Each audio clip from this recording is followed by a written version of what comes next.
Yes, I'm fine.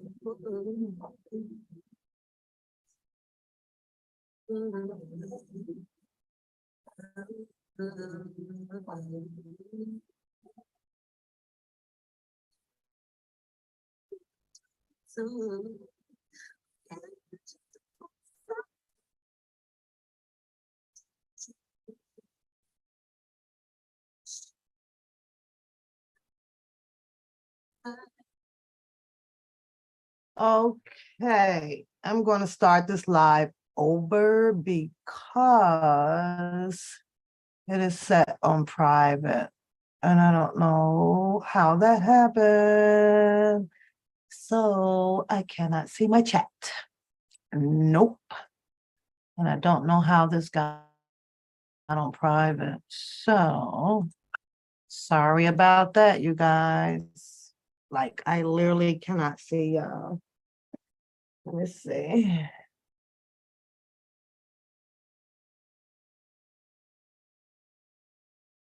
How the hell did this get on private? That's weird. Yeah, I have to go to my phone. Hey guys, hey. We're gonna have some open talk. Oh, we're gonna have some open talk, but I gotta restart this. I got to figure out why is it on private. At least it's telling me that it's private. You like the new avatar? I like playing with this stuff. It's funny. It's cool. It's so cool. Okay, but let me figure why in the hell is this on private? Why is the chat not up? Hmm. It's weird. I don't have a chat up. I swear it's always something with Zoom, y'all. It is all the time. I have issues with Zoom. Let me look over here. Da-da-da-da. Wow. Let me see. Let me see. Let me see. Let me see. Let me see. Let me see. Let me see. Let me see. Let me see. Let me see. Let me see. Let me see. Because it usually comes up in Chrome, but it's not up. It's always something with Zoom. If it ain't Zoom, it's my stream labs. Is this? Is that? So what? Okay, hold on. Let me open up another tab.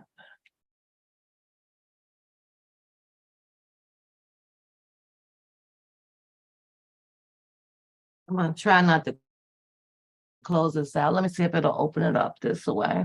Hold on a second.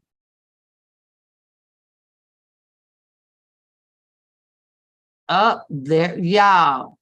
I found it. I'm good at I found it. I found it. I found it. I found it.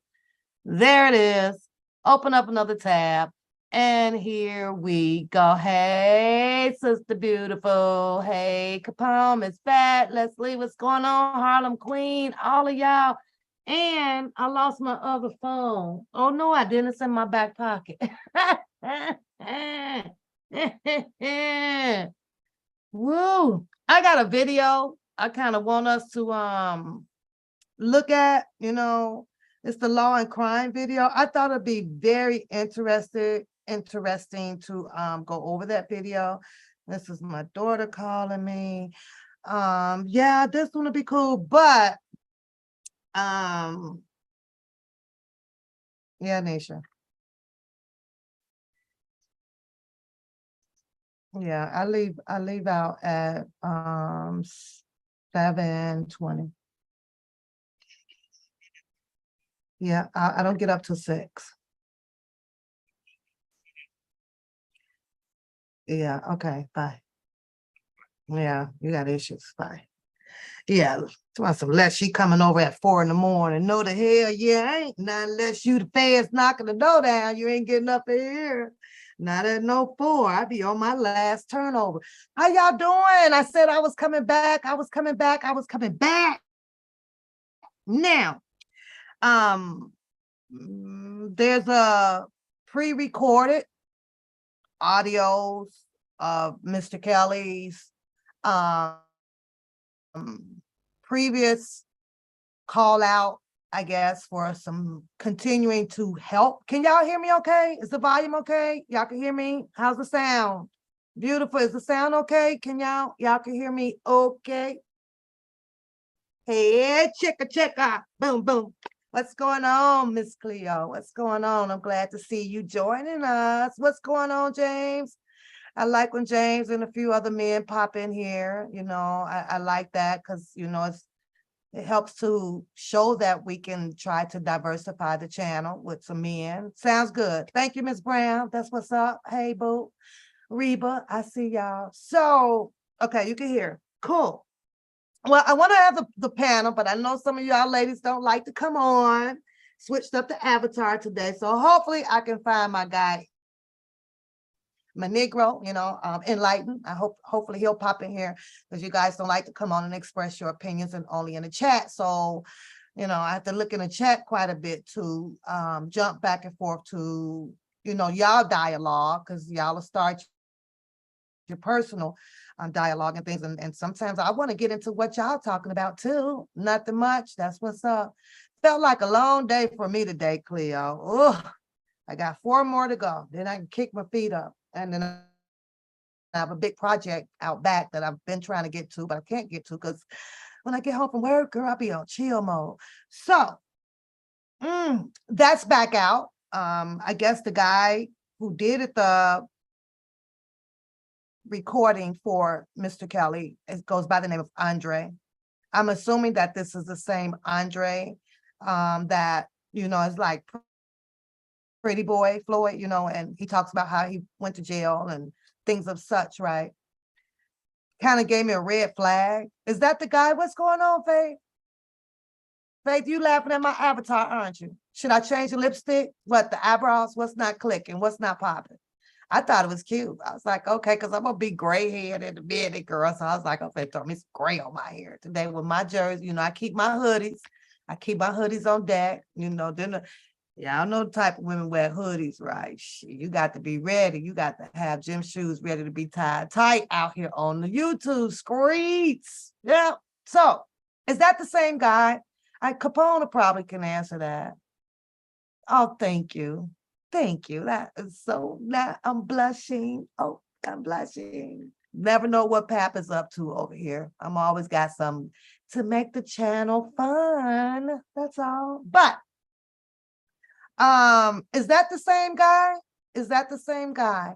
He, was doing the call-ins and he was what was the Natasha, and he seems to know or assumably knowing this Wimbush, is her name Wimbush? Yeah, the flower. I forgot her damn name. Sharon, Sharon Wimbush. She seems to know her. I listened to the audio today because on my last stretch of the clock before I had left. They stay flexible. I think I do pretty good with my flexibleness. I think so. Sometimes I might have to go, ooh, but then it pops, snap right back. It does. I don't know how long I'm gonna hold on to it because at the age of 60 and 70, you just too damn tired to be doing all that. Y'all be acting like because y'all young, y'all just be rocking back and forth and stuff in the bed. Y'all, that's the first position, and we all gonna go out with with the position on your last leg. Rock it. Okay, thank you. Go over there. I know y'all ain't out there doing all that twister stuff at y'all age, so y'all need to quit playing. Just quit playing. She says, that's gorgeous, Dre. He was one of Sinful P people. Okay, I knew somebody knew it because I don't be digging that deep, right? I don't be digging that deep. But however, in the audio, and I gotta say it, and I gotta ask the person who has this strange title up, which I probably won't get an answer, but I'm gonna ask. I'm definitely gonna ask because I'm an asking person, and if you don't ask, you don't get clarity to it, or like you could tell me to mind my damn business, and it is what it is. But I'm gonna ask when I be seeing something, right? And I saw something, and it was a little bit mind-boggling in the title, especially with the word that was used, right? So let's talk about this audio that is a replay of a continuance of dealing with this BOP situation, right? Hey, beauty love, the BOP, and obviously it's being played for the same reason, which is, he wants justice done, dealing with this BOP situation of the leaking of information, over to Tasha K, and a BOP officer in the audio, as R. Kelly stated, was listed for about 7 months with her job position over there. I'm still a little confused about the dealing part of it, right? There you go. You're here. Okay, I'm gonna need you in a little bit, so don't go nowhere.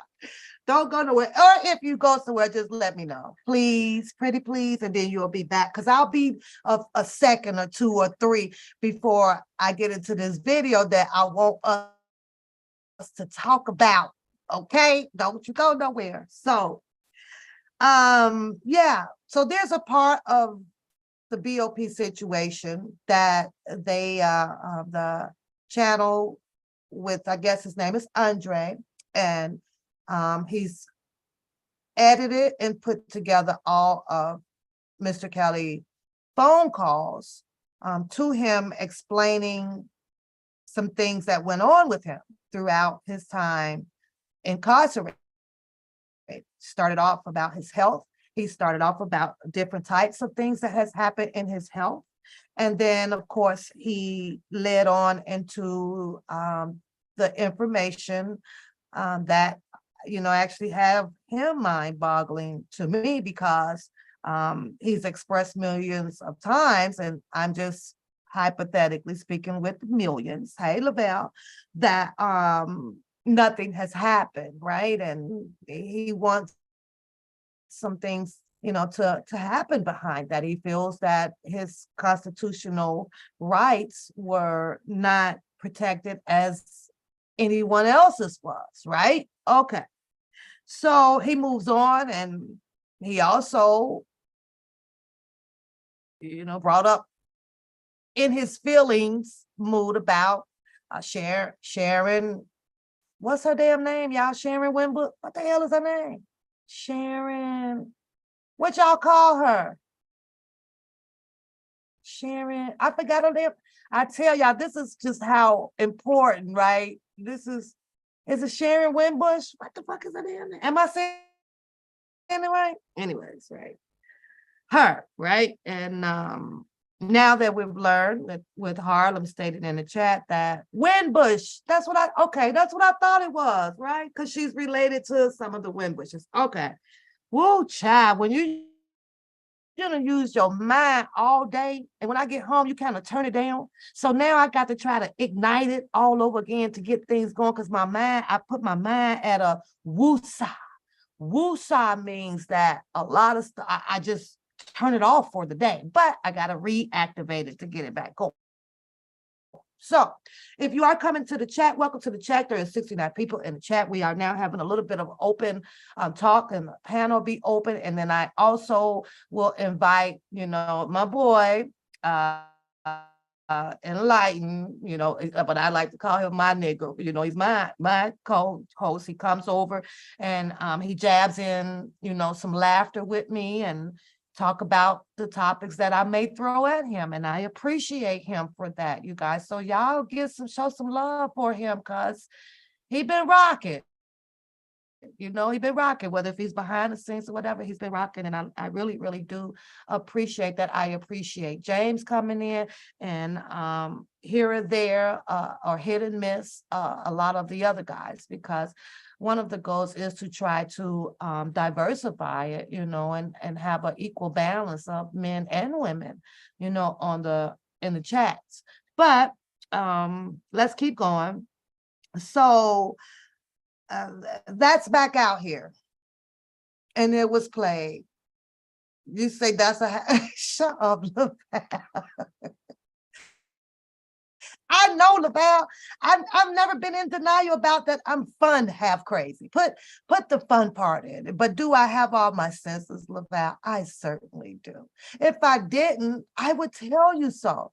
If my elevator didn't go to the top, I would tell you so. I don't have if I'm in rehab, if I'm doing this, I'm not embarrassed about something that's part of life. It happens, right? It happens. He says, happy Juneteenth, everyone. Mm-hmm. Yeah, but like I say, it's being replayed. Once again, I'm not sure if this is Mr. Kelly speaking out, here in the current event of his life.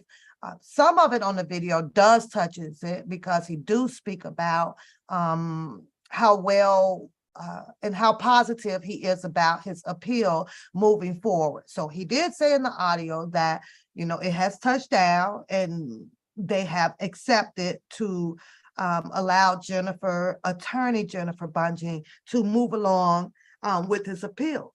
So we'll see how that goes, we'll see how that goes, whether it be, coming home or granted a new trial. So we'll see, we'll see how that works out. But he dressed Sharon Wimbush in there. He spoke about how she sometimes become annoying to him. It makes him somewhat a little angry or whatever because of the things that he may not feel like dealing with at that particular time. But Sharon Winbush may feel otherwise, that she wants to deal with it at this particular time. So that blogger or podcast blog, whatever, I think his name is Andre. I think that's what I heard in the video. And he was saying that, he will continue to address Sharon Winbush to, slow her roll a little bit, and there are boundaries and respect. And if it isn't something that Mr. Kelly just doesn't want to deal with at that time, sometimes you have to ask yourself, should I stop? Because if he was in dire, desperate need, then maybe he'll reach out to Sharon Winbush on his time, on his turf, on his time. But so he kind of sounded like he was being a little pressured about some, the letters and things like that. And he was at a point in the audio where he kind of wanted to deal with his health. He wanted to make sure that his health was back into a more stabilized place for him to deal with the B, C, D, E, and F. But without his health, he expressed in the video that, having filing motions and doing an appeal and letters coming in wouldn't do him no damn good, because he did express that, he would rather be alive than gone. He can deal with it more better if he's alive. So, but Capone, that is exactly kind of what Andre, the blogger who took the call and edited Mr. Kelly phone calls, that's kind of what he may sound like, that, okay, hold on a minute. I know this is existable. I know this is existing and this is existing, but this is what I want to deal with right now. And he kind of made it seem like that she was a little pushy on that fact. So, we continue to pray for his health, Mr. Kelly's health. He did mention about the medication has changed, and yeah, he seemed to be liking that codeine, that codeine will give you a temporary pain-free life, but sometimes it'll come right back if the problem isn't fixed totally, it'll come right back. But he's got some relief from that. So with that being said, I do hear Mr. Kelly speak about in the audio about, about his health, right? And he do flow some tears. He gets a little emotional in there, and he steady speaks about, his fiance, and he talks about how things just went to the left on him, because had these people not got hold of his private information to leak out here on social media, or to place in the hands of the other ex-girlfriend, would this situation have occurred on Mr. Kelly? That's kind of what I got out of it. So I want to kind of touch on this, because however, the moment that I sat down to listen to him and speaking about his health, it does sadden you, right? But he also asks that you listen and you deal with things out of the reality of this, right? He is incarcerated. We all know that being incarcerated is not the best of anything, right? He is under the assumption, and I believe most of the community is under the same assumption, that these people had a type of agenda to, execute him, allegedly, whether it was to keep him locked up for the rest of his life, or, harm him, bodily harm him. So he goes back and he talks about farmer. He talks about the farmer guy. So reminiscing for him, it gets a little emotional. However, I want to bring this out. Just because Mr. Kelly does it, and it's just my opinion, doesn't mean that you have to come out and put things out like it actually, like it's gonna, like it happened. So I clicked on my phone, and I'm scrolling, and I come across Infamous Sylvia title. I didn't click on the live at all because I don't know. It was almost like an obituary title, and her title had the word casket in it. Let me get the right title for it. And I was like, well, what exactly do you mean by that title? Hopefully she's just relating it back to the audio of the replayed audio of what was put out here, what was it, a day or so ago? But I don't know, Sylvia. I wasn't, and it ain't for me to feel because it's her title and it's her show. But I'm like, let me see what her title said. And I was like, what? So, because one, you would think that like he's actually dead or something. You know what I mean? So Sylvia title says Robert Kelly message to his fans. I'm in a casket. He didn't specifically say, because I listened to that whole audio. So maybe I might have missed it. Maybe I'll go back and listen to it again before I go to bed. But I just thought maybe he said that he felt that he was being harmed, that he was being harmed and, and things like that. What's going on, Claudine? So if I am mistaken, I will apologize. But I'm like, I'm in a casket. I don't know. I got to go back and listen to it. I don't know if anybody in the chat has listened to the whole replayed audio dealing with Mr. Kelly speaking about his health. He's speaking about some more tragedy things that he felt happened to him that violated his constitutional rights. He also felt that Sharon Winbush was a little too pushy on some things, and it kind of makes him upset here, near, or there. But I don't know, and I'm hoping that I'm actually wrong about it. And like I say, because I ain't hear shit about no damn casket. I didn't hear Mr. Kelly in that audio say nothing about I'm in a casket. What's going on, Trev? I didn't. So if y'all can find that, then help, but send me the timeline so that I could, I can apologize if it's there. So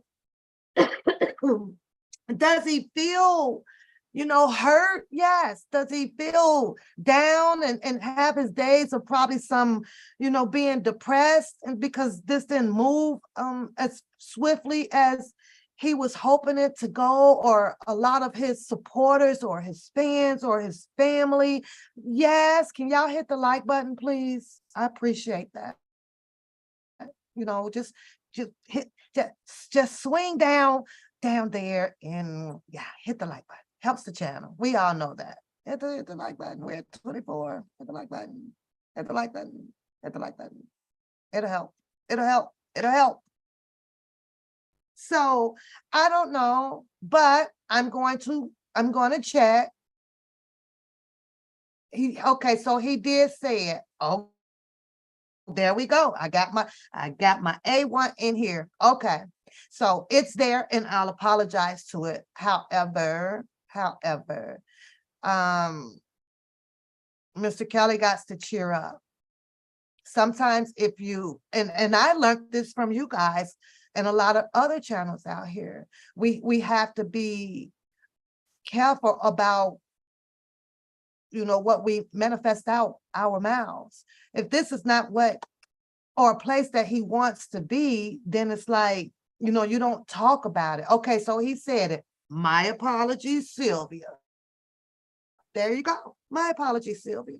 So there it is. But yeah, being in jail is like you did to the world. So he probably felt like that. Understandable. Clearly understandable. But I was like, well, did I miss that part? Okay. All right. Well, I don't know. And sometimes I guess it was meant for me to miss it. You understand what I'm saying? Because I don't digest. I don't hear too many bad things. Maybe I just meant because I really, really sat there and I listened to it to, to feel where he's coming from. I was searching for that heartfelt connection, right? But maybe I missed it. Maybe I was too deep in, like, because I understand it. I understand it, but I'm gonna pray Mr. Kelly, can lift his soul and refrain from things that you know it's hurting you and everything. But if you fight it in a positive way, if you think just the positive thoughts and the positive aspect of it, it will follow through, is what I'm saying. So, and I understand, like I said, I understand. So I apologize to Sylvia. I'm going to move on from that. But I was like, in a casket, did I miss something? I don't know. So I guess I did miss something. But Harlem is on it. She's gonna come back and shoot me later on or in my messages. That's fine. The timestamp for it, because we have to, as a whole, to pray that he's got to turn that around. He's got to turn it around. The same way you guys wake up and you have this specific pain here or this pain there, and you got to be like, I know you lying. Take this all right away, and poof, it's gone. But see, all that comes with belief in the faith, right? So I'm like, I don't know. I hope he's not talking like that. I really don't, but we'll see. So that's what he was kind of discussing in the replay of the audios, along with a little bit of the current event, that he was glad to hear that his appeal has been accepted, and Jennifer Bunjin is getting ready, set to go with that. So free R. Kelly, free R. Kelly on that. Hey, Brenda. So what else do we have next? Let me read the chat for a minute before we move on. You say he just released the entire interview with Rob from a few months ago. Right. That's what I'm saying. It was about what, 3 hours or so? 3 hours or so. So you say he hurt your heart when he cries. That's what Reba was telling Ms. Brown. You know what though? That's cleansing to me, Reba. It's cleansing. It's cleansing, when you cry. It's like he releasing it, like let it go. Just let it go, and let his attorney carry the load, and God doing the rest. Yeah, it's 3 to 4, yeah, 4 to 5 years. Yeah, it's enough. It is. But let's say that it's enough to break somebody like Mr. Kelly. It's just not his place. He's not a person that's been in and out of jail, in and out of jail, in and out of jail. Now, Trevin, if we can take some of the, those street people out there, they don't mind. They don't mind.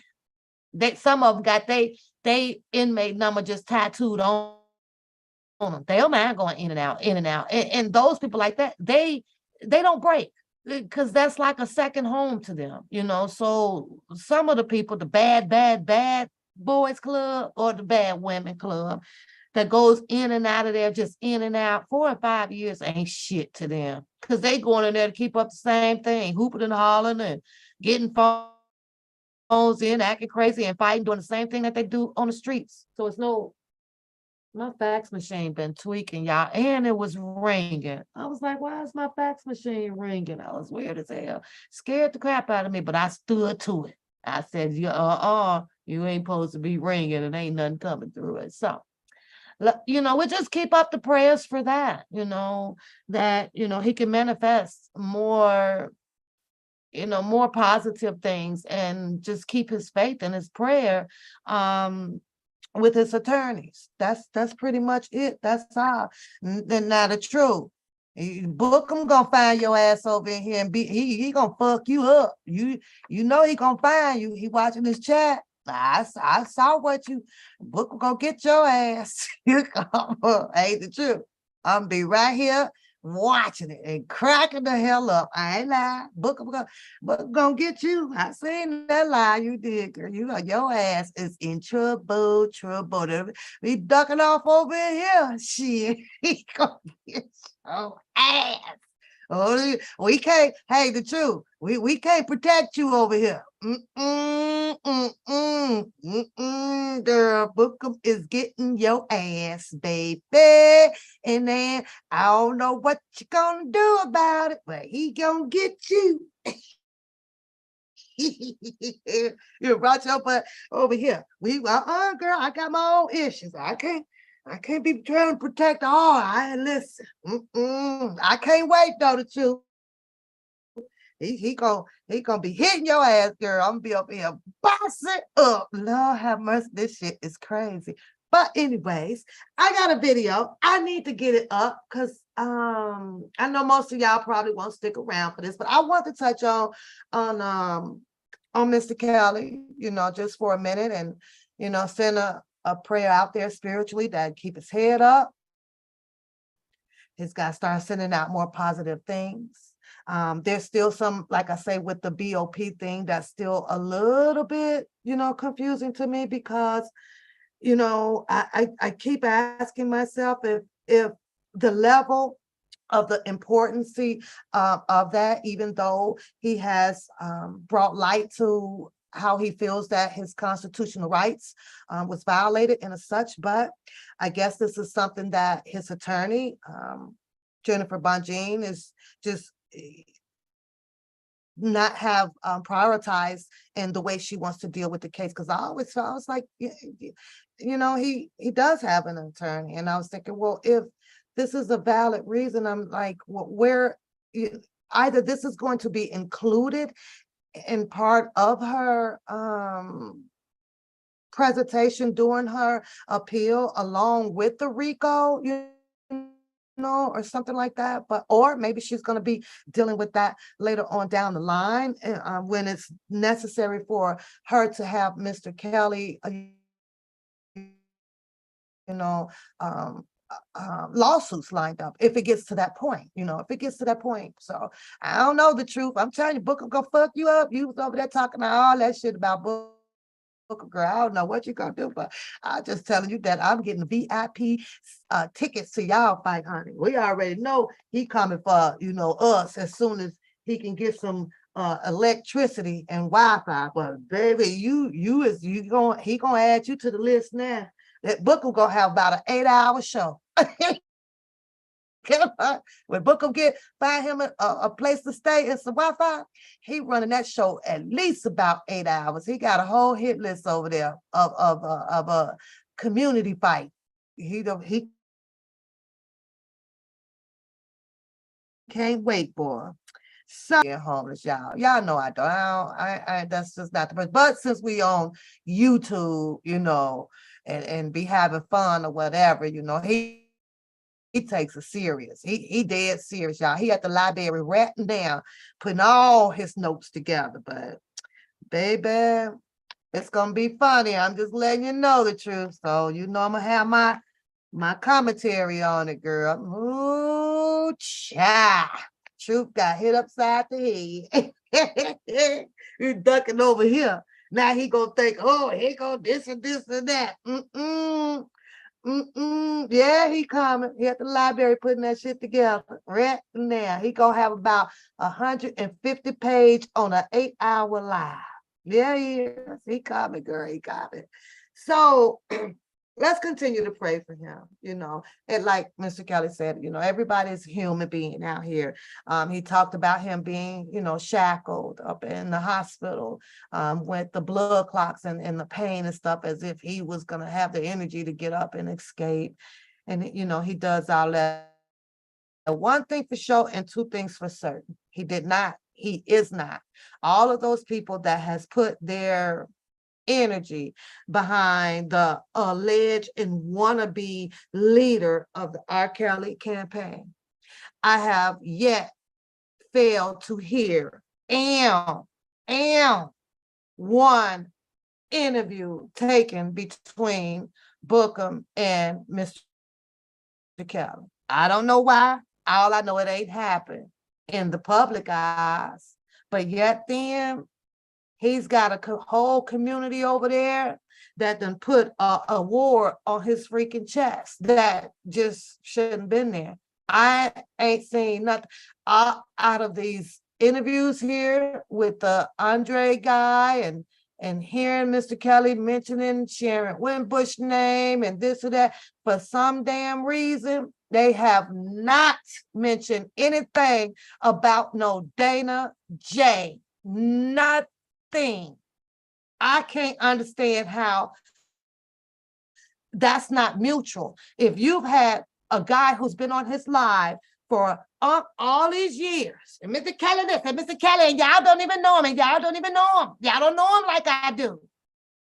What he doing? How just what, like, something ain't right. Something ain't right. Caught out.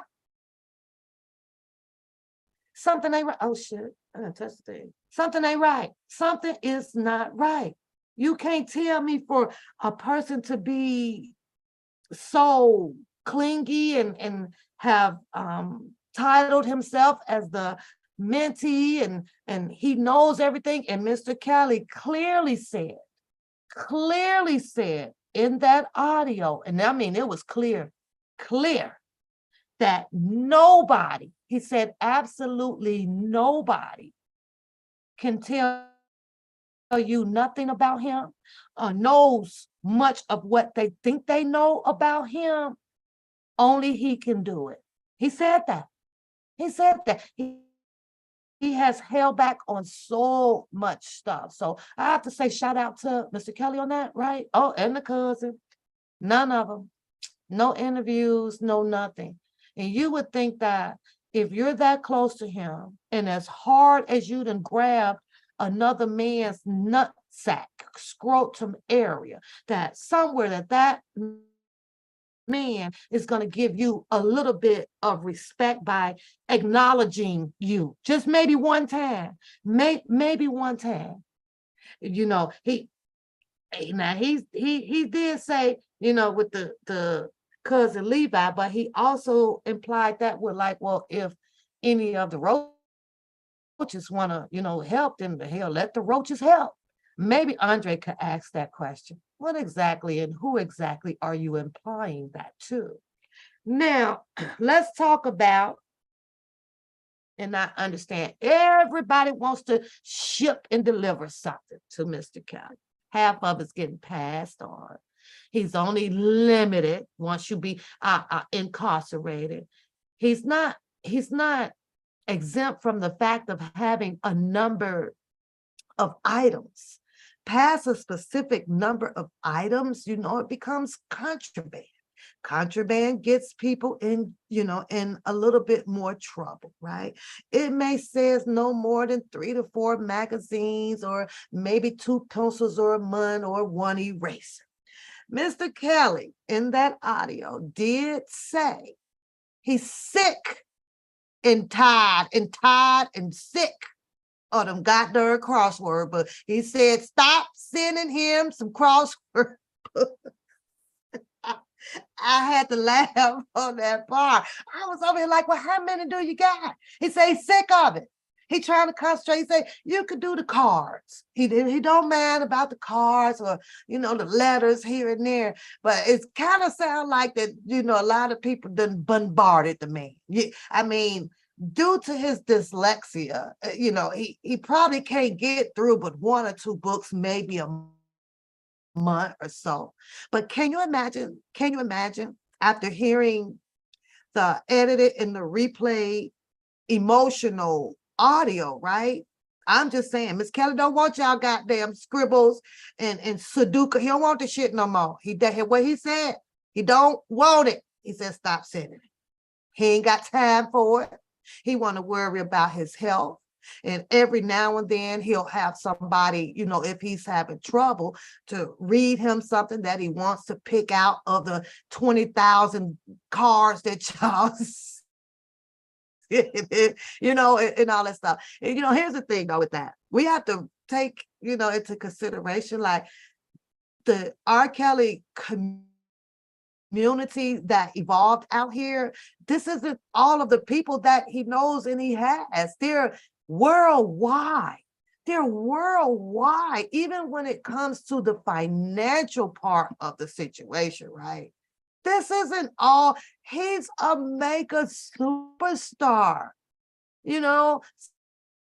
So how did you think that they accumulate? I mean, that they collected that? What was it, 20 something thousand? And if you think that that 20,000 came just from right here in this community, y'all got to put some ice on y'all headache that y'all got on y'all head, because y'all know that ain't gippity goddamn true at all. No one. There is absolutely no one ever in these YouTube streets that is able to tell you, nobody, that, oh, that, well, this is enough money, well, we can't send it, because you're not supposed to know how much is on his books. Only he does. And unless he's telling you how much and he's over this and he's over that, then okay, shout out to you, but you're not supposed to know. It's private information between him. He knows how much is on his book, or this or that, but I don't know, do what y'all want to do. But all I know that he said he'll want no more of the goddamn crossword. And he, shout out to Mr. Kelly, because Mr. Kelly curse. I don't give a damn what y'all say. Mr. Kelly curses his, Mr. Kelly can cuss y'all, be like, woo. Oh, okay, he curse. I ain't got to be all sanctified right now. He curse, you try to respect a little bit of it. It's like, okay, guys. He didn't realize that he's talking to Black people. And when you're talking to a set of Black people, sometimes you got to throw in a cuss word to get you to understand my emotional stage of it. You're going to understand this, all different elements, right? So when there was a need to throw in a cuss word, he put it in there. And that man understood. You understand what I'm saying? So, I mean, it happens, and like, hell, I can do the same stuff, but I ain't 100% and all of that, right? It's clear as day right there. He's just a normal man. A normal man. Yeah, he said that woman stressing her out.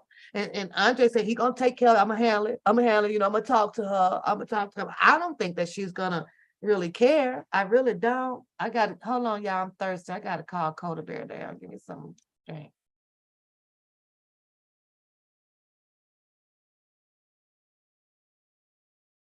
I ain't want to scream in y'all ear. Here she comes. Coda Bear. Bring me some iced tea, boys. Some ice. Bring me some iced tea, sweetheart, with my ice in my cup and a couple of Twizzlers. And my mouth is dry. You said sound like she was trying to run, Dre. I don't know. Doing the most, doing the most, I did not hear Mr. Kelly in the audio mention anything about Sharon Winbush, asking and being concerned about the health. He didn't mention that, or maybe, it was just something that he just didn't bother to mention or whatever. But, a person concerned, and for instance, if I was Sharon Winbush, Mr. Kelly would know me by asking him like every 20 minutes or every other email, how's your health? How you doing? Is you okay?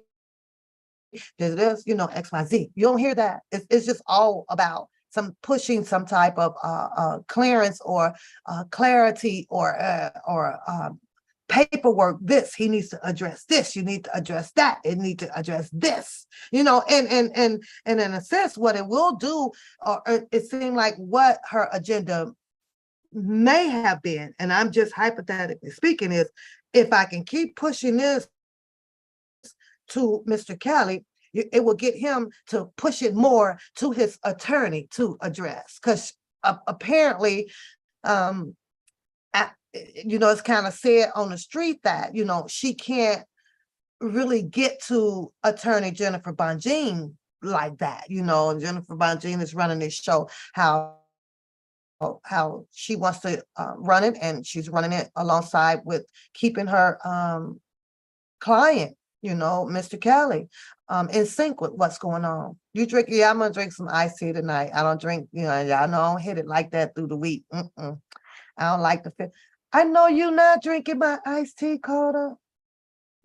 I heard you say, oh, I forget. Coda sprained her ankle, y'all. Love you too. I forgot all about it. That's okay. It's gonna help you heal. You know what? You can learn how to hop on one foot. No, you don't. All right. Thank you. Thank you. Yeah, learn how to hop on one foot. It's good exercise. It'll strengthen up your other leg. All right, well, go back to bed. And when you get done, which could you hear her throw them baby Gap ass shorts in the garbage? I'm sick of looking at them, Coda Bear. They look like a medium now.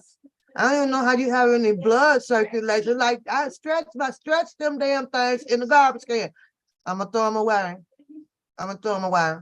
Because I'm sick of looking at those shorts. I promise. Yeah, she went up to Green Bay and flag football. And she had a major crash with was it the opponent? With one of her opponents. So she got pretty beat up, y'all. She plays rugby. That's that thing with the catching the ball like in the tennis like thing. Hey, Pooh. It's for rough girls. What's a rough girl? Come here, Coda. Come here, Coda. Come here, Coda Bear. Because I need you to explain to me what is a rough girl.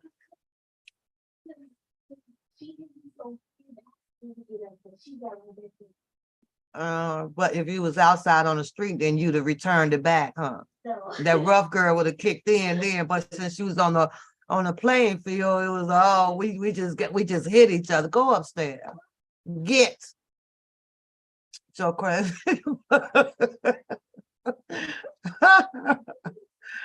Yeah, go elevate your feet. It'll be all right. You hear what she said though, enlighten. She said, what's that game that the girls play, you know, like that with the stick shaped like a tennis racket and they catch it with the ball, you know what I mean, or with something, and then they throw it, they run and they throw it, right? And she gonna say, yeah, that game is for the rough girls, and you know, and so that she's like tough, you know, tough girl.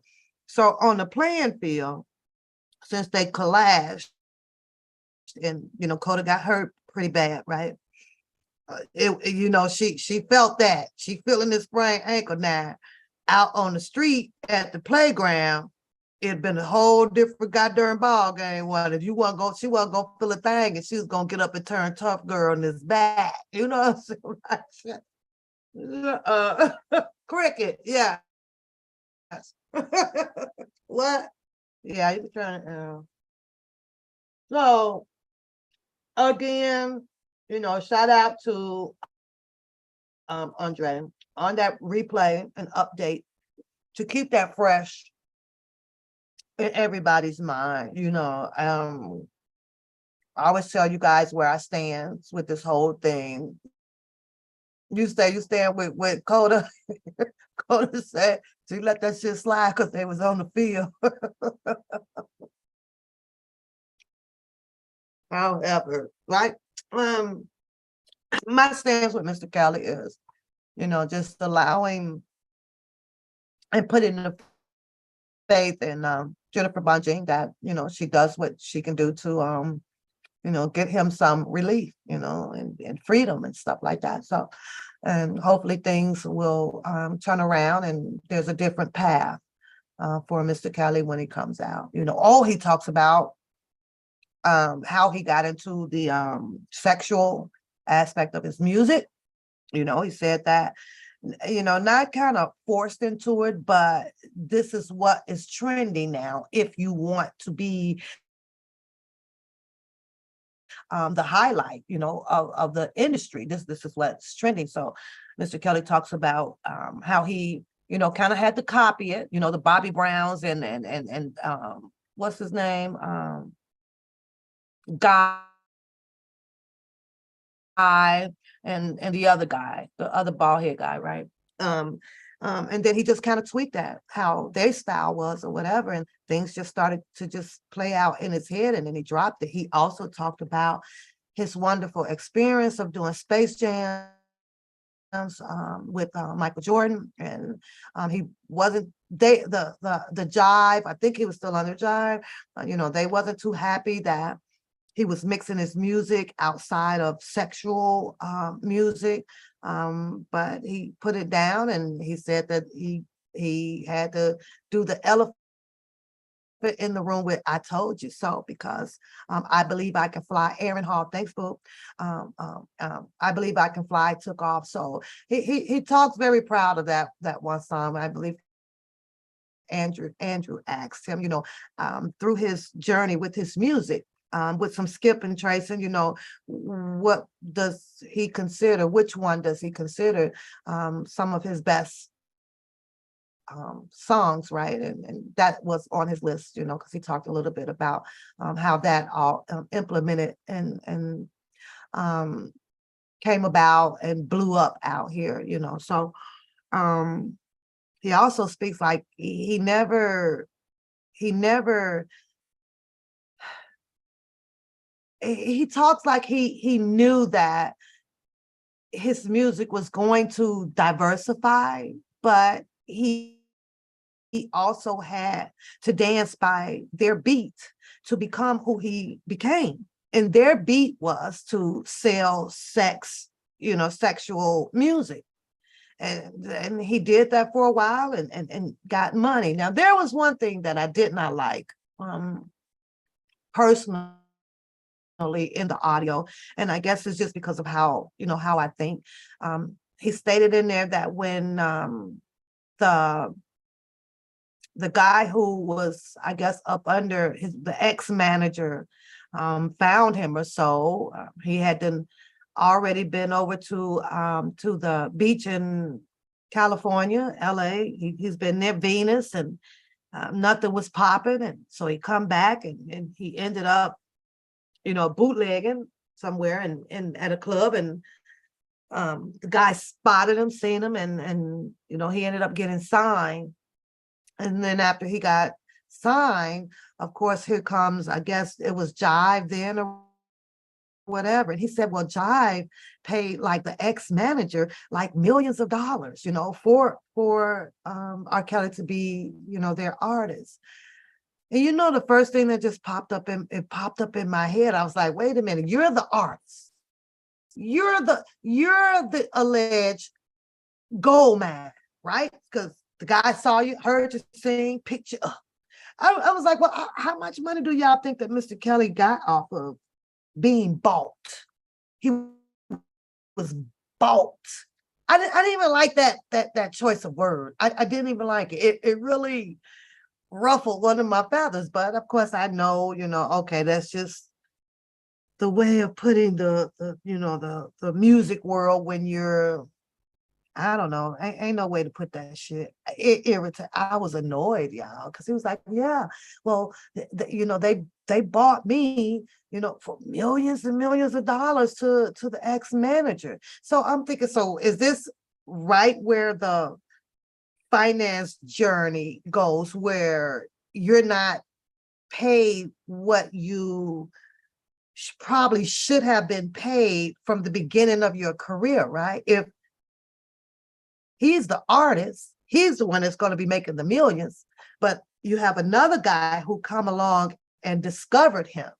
He discovered him. Man, I'm gonna put you on, get you a couple of gigs, get you a few checks, here and there.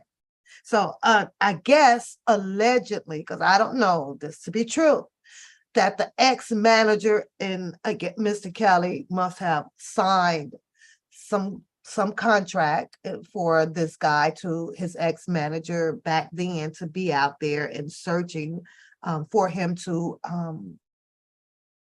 have gigs or what do you call it, producing his songs or in the studio with him or part of the engineering team. Maybe this guy was the guy that had all of this stuff for Mr. Kelly to come in because he didn't have anything. Now, mind you, in the book, I think it was and it's the soloist, right? he talks about what is the, I forgot, Harlem, help me out here because it's been a minute since we touched on it. What is the football player's wife name, or Demetrius' sister name? Some, what, that story right there, right? And in that story, he talks about his little piano, and he also talks about how a loan was established, or money was given to him to start his singing career off. I forget the lady name. Carlita, isn't it Carlita? What's the lady name, right? Okay, that story there. So I'm like, yeah, it is just so many different stories, because then you have Demetrius with his story out, and then he found him, and he was on the railroad, underground, under the train. Carlita Hodges, yes. Okay. So I'm like, God, which, what, it's just so many stories, y'all. I'm like, oh, okay. So now there's an ex-manager. The ex-manager sold him. Then there's Demetrius, and Demetrius said he, was investing money. He was the manager. He was taking them here and there, here and there. Then there was a story with Carlita, and Demetrius got angry with him because he wanted to steal the money back or use the credit cards or whatever, because R. Kelly never paid them back the 30,000 or whatever. And I was like, oh my God, this is such a complicated ass life. This was like complicated. I don't know who did what for Mr. Kelly no more, but you try not to press too hard on something that you can't do nothing about. And a lot of that stuff is like a lot of spoiled milk. You don't hear Mr. Kelly speak a lot about in his interviews, even now more so with Andre, about a lot of stuff that was written in that book, not the first girlfriend and things like that. He just doesn't address that much anymore. Now, I want to tap on Andre for a second, right? How many of y'all heard the audio? Put a 1 in the chat if you heard the audio. Put a 2 in the chat if you have not heard the audio. Oh, they are? Okay, we got to hold that one though, Capone. I got to pull that one up. I pull that up. So, some of y'all heard the audio or no? Which one is it? What?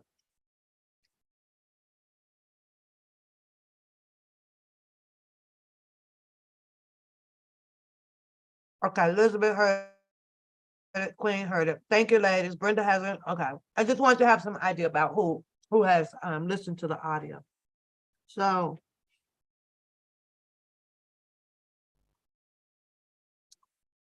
my ears listen just to make sure that I have a lot of stuff accurate, right? And there's a lot of stuff that I may not get right, because in my mind just doesn't sponge a lot of stuff, to hold like forever. And because I got more stuff entering in, and especially at work or this or that. So you set it to the back burner, then you forget about it, then it goes blank, no. But as you can see, some of the things that I do want to store, and I can make it stick until I'm ready to talk about it. Okay. But is it me? Be honest with me, you guys. Is it me? Or did y'all not hear Andre continue to ask like a lot of questions about the BOP kind of thingy? And I was like, but you just asked him that. Like, you keep asking him that. You keep asking him that, keep asking him that. That's what I was saying to myself. I was like, what? He told you the story. He told you the story. Then, you're hearing Andre sometimes in the rebuttals to Mr. Kelly saying, well, we're working on that. Well, we're gonna work on it, or we're gonna get it out to the community. Okay, it's out in the community. This isn't the first thing this isn't the first time that it's come out in the community, So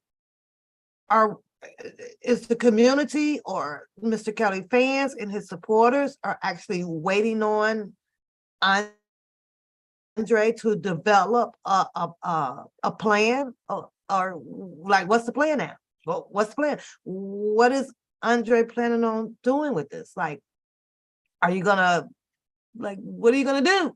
Like, what are you gonna do?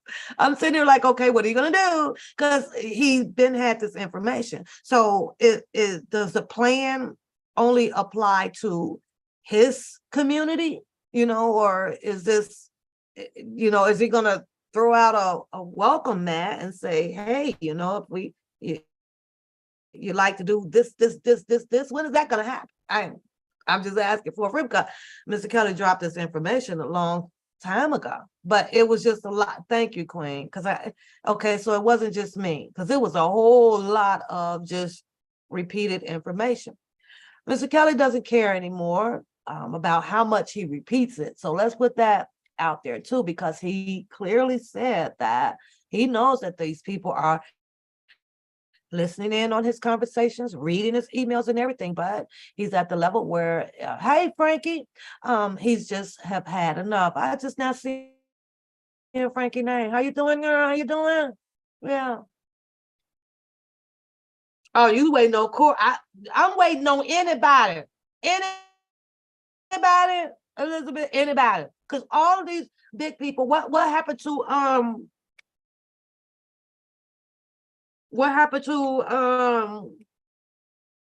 the other boy, that the one that Tasha K Minty, ex Minty. What happened to him? What he doing? You heard it was a billionaire on it. What? I'm trying to get this video up too, so I can get you out here. Where's it? Now,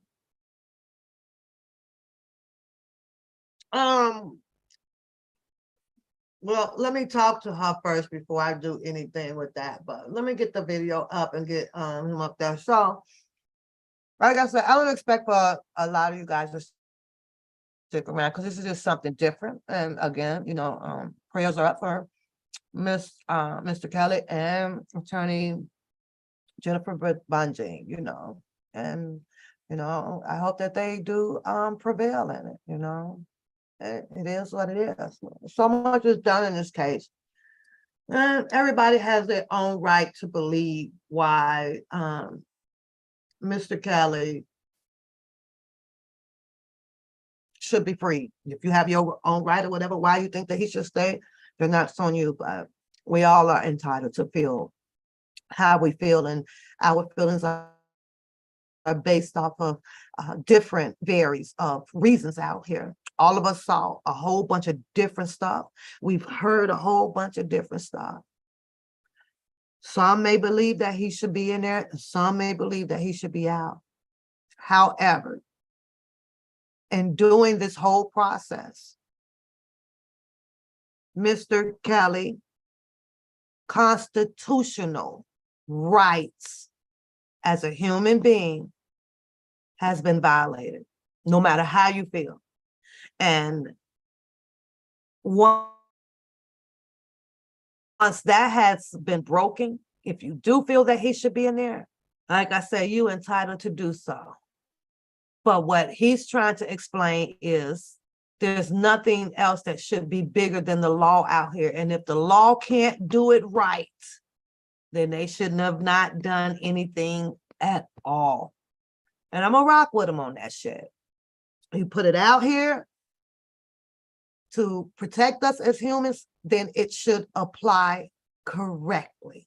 If you put it out here to get us, nail us, prosecute us in any kind of way, then it should be done correctly. You don't cheat in the process because of you having an individual moral feeling about something. I'm definitely not one of those people that believe in taking anybody's past from 50 years ago or 60 years ago or whatever the case may be. That the shit got to be wet. It's got to be wet. I ain't lying. It can't be dry. for, something like that to take a stance in the courtroom, unless, maybe I should say unless, because I guess when we're dealing with capital murder, and if there is solid evidence to say, you know what, we know that, you amputated and you brutally, killed this lady, or you killed this man, and you stuffed him in this deep freezer or whatever, and sometimes it takes so long for forensic to do this and this and that, and that proof is solid, then I may have to say, otherwise, as long as the proof is solid. But just because there was a bunch of people that was, had some things to say that, Kelly did this and Kelly did that and Kelly did this, they're entitled to do so. But at the same token, knowing the ages of a lot of the females, it was just hard for me to digest. It was hard for me to digest. Like, no, you didn't have to go back. Nope, you didn't have to call. Nope, you didn't have to take that number. Nope, you didn't have to be enticed or coerced. There's hot grits in the house, hot water, you got your foot, you got all that stuff. Could have swung, could have kicked, scratched, all that stuff, to have done something so that, things doesn't get to a level where you feel like, you've been controlled or you've been, taken over. And especially when we started hearing, or I started hearing something about the R word. Oh, y'all lost, y'all done blew it now. Y'all got to throw some shit in the game like that? Yeah, okay, nah.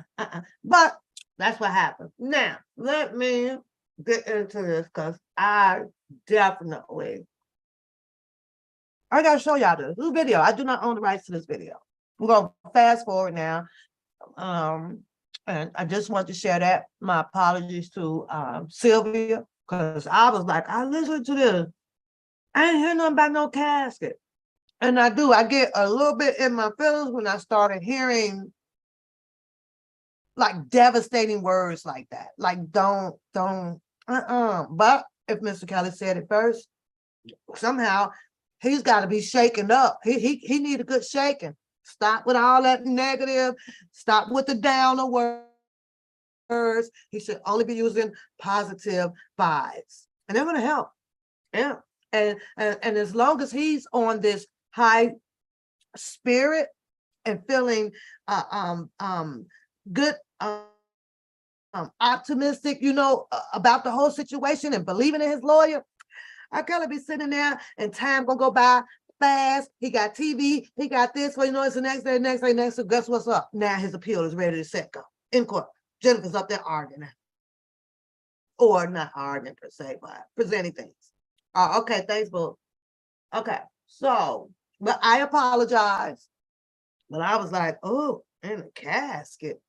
Well, that ought to get Sylvia about 4,000 views over there. In particular words, right? Because, people read it like how I read it. Miss Kelly, like Miss Kelly died.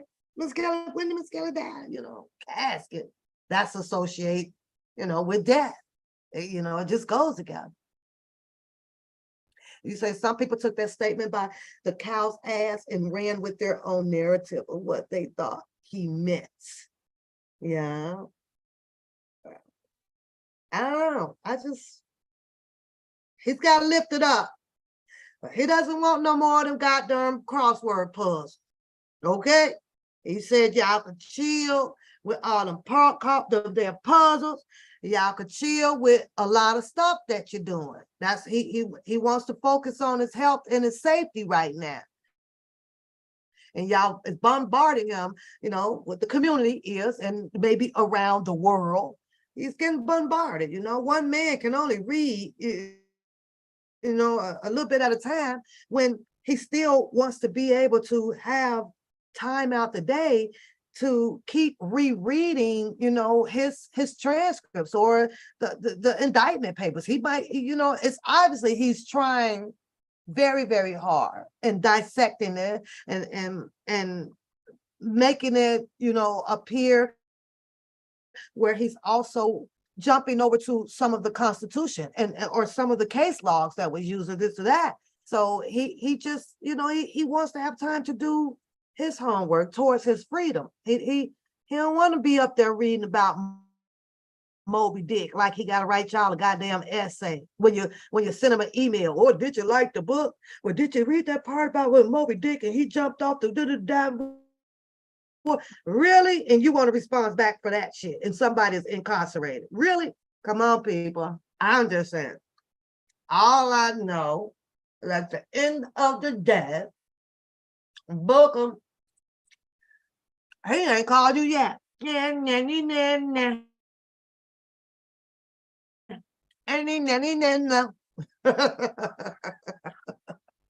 think he fired you, Booker.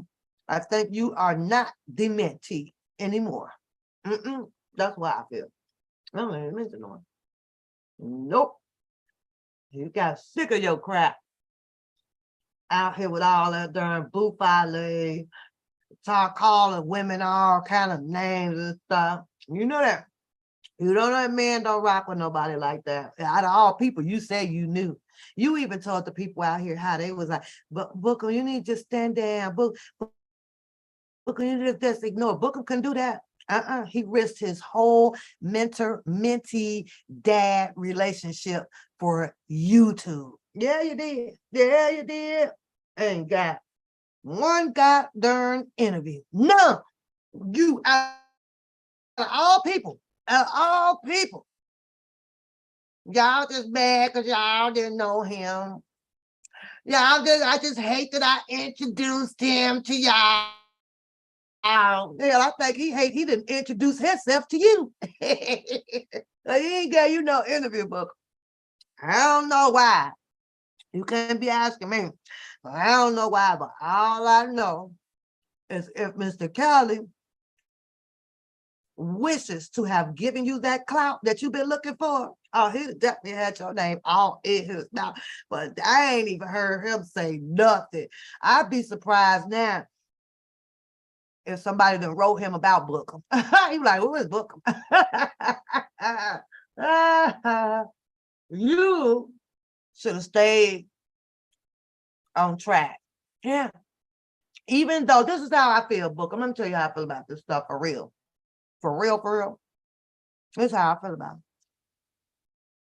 Even though Yo Proclaim got a bunch of people together, took him down there to see Mr. Kelly, because you knows him. Standing in Trump Tower all day waiting for him to spin through the turn door, evolving door. And you want to bet Jasmine her food stamp card, that you know him and all this stuff. Had you not been doing all that clown ass shit, I think that you might have been able to get an autograph. You just might have, right? But you said that you introduced this person, and you also said that you rock 10 toes deep. You also went to greater length by saying that you will, you die for that nigga. That's what you said. Shout out to you. I ain't dying for not. If it ain't my mom and my kids, I ain't got nobody else on my list because I love life. But to mention something like that is an absolute person who just don't love life more than itself. That's just that right there was where your journey started, right? So you had to prove to these people how much you knew and you loved this man. You love Mr. Kelly so much that you would even take time to wash that nigga nuts. Yeah, you would. You would do it for him, and you know you would, unless you lying about how much you love that man. Now you could be lying. I don't know. You could be lying. Go front and stunt, right? Front and stunt. Perpetrate. So, and Teddy, you damn right about Teddy, honey. I would blow up about. I'm gonna got to tell you what Teddy did with this bone. I got him a bone, right? I cooked him a bone. I had to, flip. I tell you that. But You would think for somebody who was so connected to Mr. Kelly, right? And you really wanted to help try to bring some light to his freedom, some awareness, right? I'm going to drop the link here in a minute, right? After that share of crop that you burned and threw away, you didn't want no dealers with them because they didn't know how to act, and everybody was down as a groupie, and then this girl. That whole story is going to come out sooner or later, more later than sooner, though, right? Because I know it's probably tucked up under the sheet right now. My beliefs. This is just my belief, and I'm gonna break that down. Just I'm gonna spot on it just real quick, right quick, right? Then I'm gonna tell you what Bookham coulda, shoulda, woulda did or done in the process of him separating from one class. Because normally when you do that, right, you separate from one class. you want it like this, boo. You want your put you some of them. I rock rough and stuff with my Afro puffs. The chat supposed to go, hey, what your bad self? Go on with your bad self. I rock rough and stuff with my Afro puffs. Hey, rock on with your bad self. Because I'm the roughest. I'm the toughest. No, I'm just kidding. But I just love that song. However, he would have started another one, right? And he would have kept it going. You can't tell me that they tore him down that much from a guy who he came out here and showed his natural born black behind for. He just laid it to rest. He just packed it up. He packed it up. Then he says he just packed it up. That's the end of it. But you were the great supporter. You made the first movement. What you packing it up for now? He was the one, in my opinion, that should have been in this for the long haul. Yeah. But he packed it up just like a whole lot of other people did. But why him? I kept asking myself, why would he do it? He's supposed to be making moves, right? He done got everybody out of his way. He said he done dumped everybody. He said everybody was full of shit and everybody's taking, everybody's doing this, everybody's doing that. But yet then there is a whole nother demographical freaking area that he could have grabbed. But he got tired. Yeah, he got tired. Packed up the suitcase, called it quit because one group then broke up and broke down, or as they say, they got away from him. Somebody in the chat.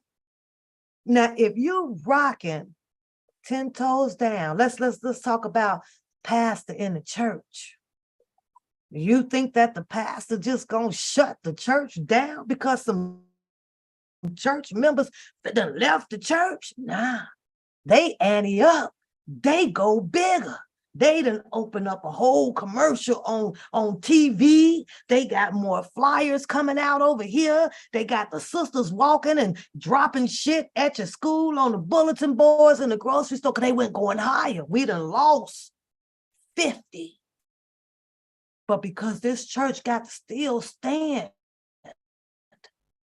give it a month or so, that church done gained what? About another 150 back. But this Negro who said he was down for the cause, I will die for my nigga. That's what he said. That's what he said. That nigga packed that shit up so fast, just like lightning hit him in his butt. Why? Why? You don't go and get tired because of what a whole nother group of people done did or done said or this or that. What? Where's he at? How is he down for Mr. Kelly the way he chooses to take the lead of this stuff out here, right? And ain't nothing else going on for him. Why is it right now to say this is what we about to do because we got this BOP situation that Mr. Kelly really wants involved in none.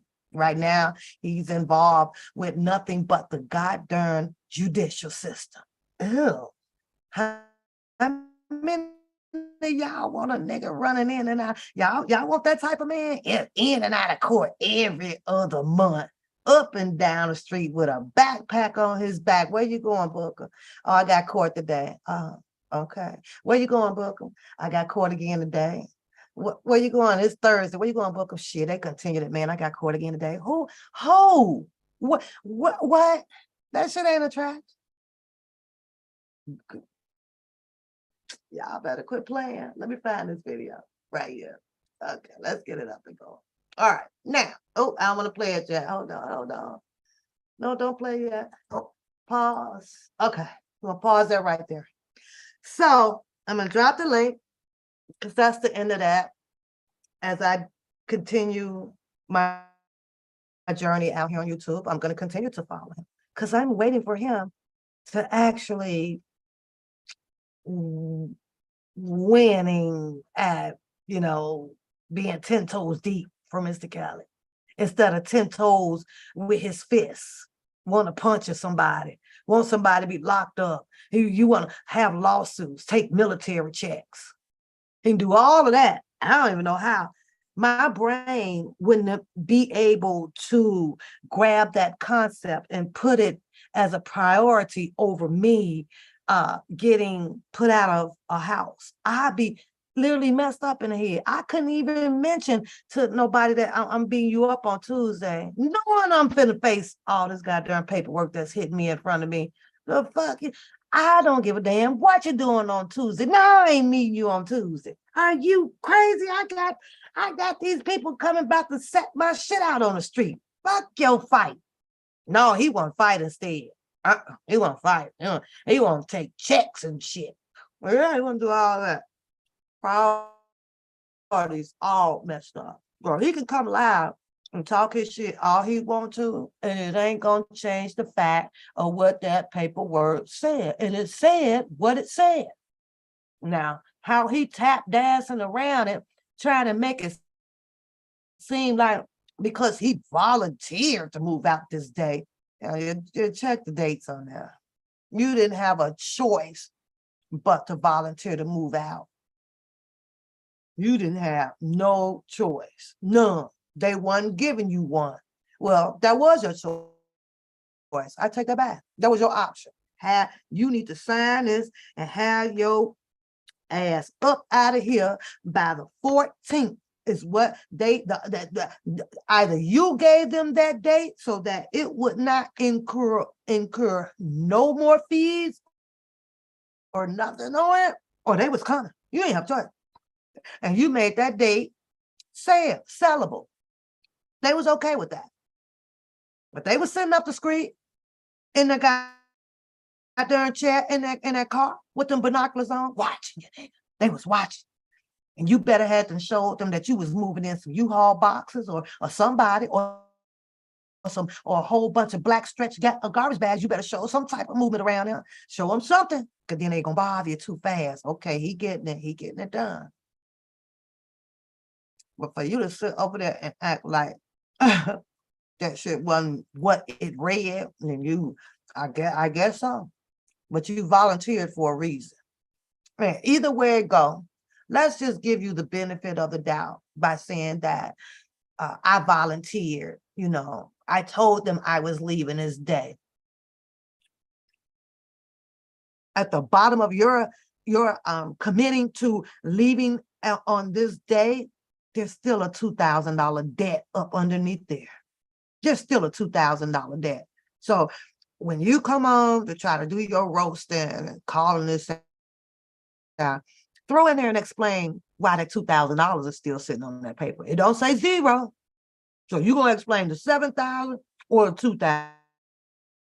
One or the other. But at the end of the day, the truth of the matter is, who gives a fuck? Who really gives a fuck? I don't. I just like laughing at shit. Come over here, I'm gonna get y'all. I'm gonna get this. Mr. Kelly is, working with a guy who is, attempting to try to bring back the BOP situation alive. You want to jump in on that? You want to jump in on that, maybe? Probably not. You just like sitting out here talking about how you know him. And if it wasn't because of me, then y'all would have known him. And it weren't gonna be it. Y'all would have known it. Boy, blah. Look at where that goes. Let me give y'all a little briefing of this video, right? Okay. This video is wild. It's definitely wild. So some of y'all may have seen it, some of y'all may have not have seen it.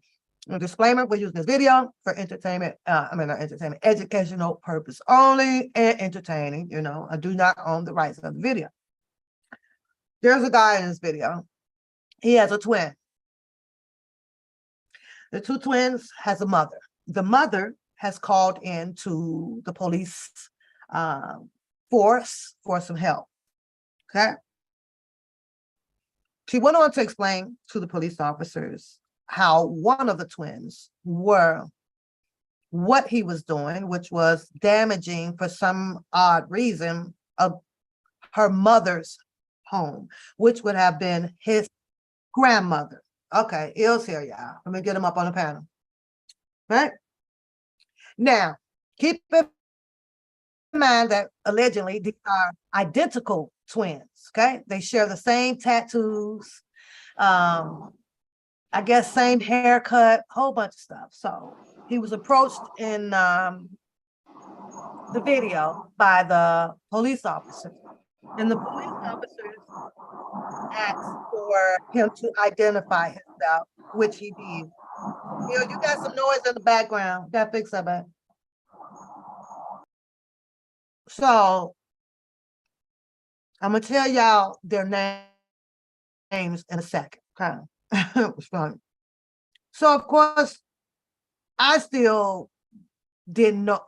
I couldn't. I didn't know. I was still lost. But as a parent, and that's my main focal point about this video. I want you guys to think about this, because as a parent, these are your two boys, and you birthed them. Allegedly, one of them is going through some things, and he ended up doing some bad things. The other one seems to be okay. Okay, I want you guys to listen to the defense of an alleged girlfriend of one of the twins. Okay, then I want y'all to tell me what did y'all hear her say, and what's your thoughts on this. In the conclusion of the video, I want you to decide, as a parent of this twin, the one that's allegedly bad, what would you have done? And keep in mind, you called the police on him. You called the police out on your son. Okay, let's start the video. Il, I want you to watch the video because I want your review on this. Let me see if I can share and get my screen up.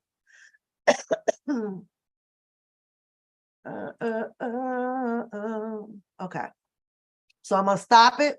We're gonna stop a minute, stop it, and y'all know how it goes out here, so I'll be able to share. If it stopped me from sharing it, then y'all know why too. It won't allow me to share. If you still here in the chat, can you put a 1 in the chat so I can see how many people that I'm still working with in the chat? I'm on something different now, moving forward. Let me share the screen. Okay, Il, make sure you watch this. Now, the two twins, the twins. I don't know why I always say, how many of y'all be saying two twins when we know it's one set of twins? The twins' name, they go by Devin and Tevin. Y'all gotta watch this. Okay, Jana's still here. Thanks, God. All right, check it out. Let me know when the screen, I see if I can see if the screen is up. Il, can you see the screen? Yeah. Okay. Now watch this video, y'all. We got to critique this one. This one, it just caught my attention. There's some crazy shit here. Let me get this off. Okay, let's get it cracking. He said the screen is up. Check this shit out. I'll back up so I can get my gun off here. Where's your gun at? Don't worry about it, but I'm saying No. if y'all, Hold on. I gotta stop it right there, Il, because the first thing he said, or maybe do I have it rewind? Because I could have sworn that was at the end. 17 minutes. He said to the police officers, can he get his gun off of him? Okay? Keep that in mind. That was like, oh, I wonder why they're showing this at the beginning. Let me see. Oh. Oh, okay. Relax. We're not gonna fight with the gun in the boat. No, that's what I'm telling you. I know. Hey. Police in North Carolina released uninterrupted body camera video of an intense being played under the arrest Fair Act after used public for outcry for educational excessive purposes use of force. Thank you. This after a local news outlet reported the suspect was pinned down by his neck. No. Let's just roll him over. While the arrest happened on May 13th, Asheville police officers became involved 5 days earlier on May 8th when a 911 call came in. This is his mom. Yes. Are you? Can you get an officer Mac Street? What? Mac Street. This gotta stop. We have been calling about Devin Whitmire. They didn't serve the IVC on him. Somebody's on my other line right now. I'm on mute. They're letting me hear Devin. He's threatening to bust out more windows at my mama's house. I need somebody to get over there. This is ridiculous. The caller explains the suspect is her son, 27-year-old Devin Whitmire. She references an IVC, or an involuntary commitment. In the state of North Carolina, that means a person has shown signs or symptoms of psychiatric issues or substance use and could be a harm to themselves or others. I'm his mother and legal guardian, and I did an IVC, but they never found him. And somebody called me this morning while I was at the hospital and said they called the police on him earlier on long shows. I don't know, but I wish somebody would please get this boy. Whitmire's mother tells dispatch Devin damaged her mother's home on Max Street. You said it was Mac Street? Yes, on Max Street.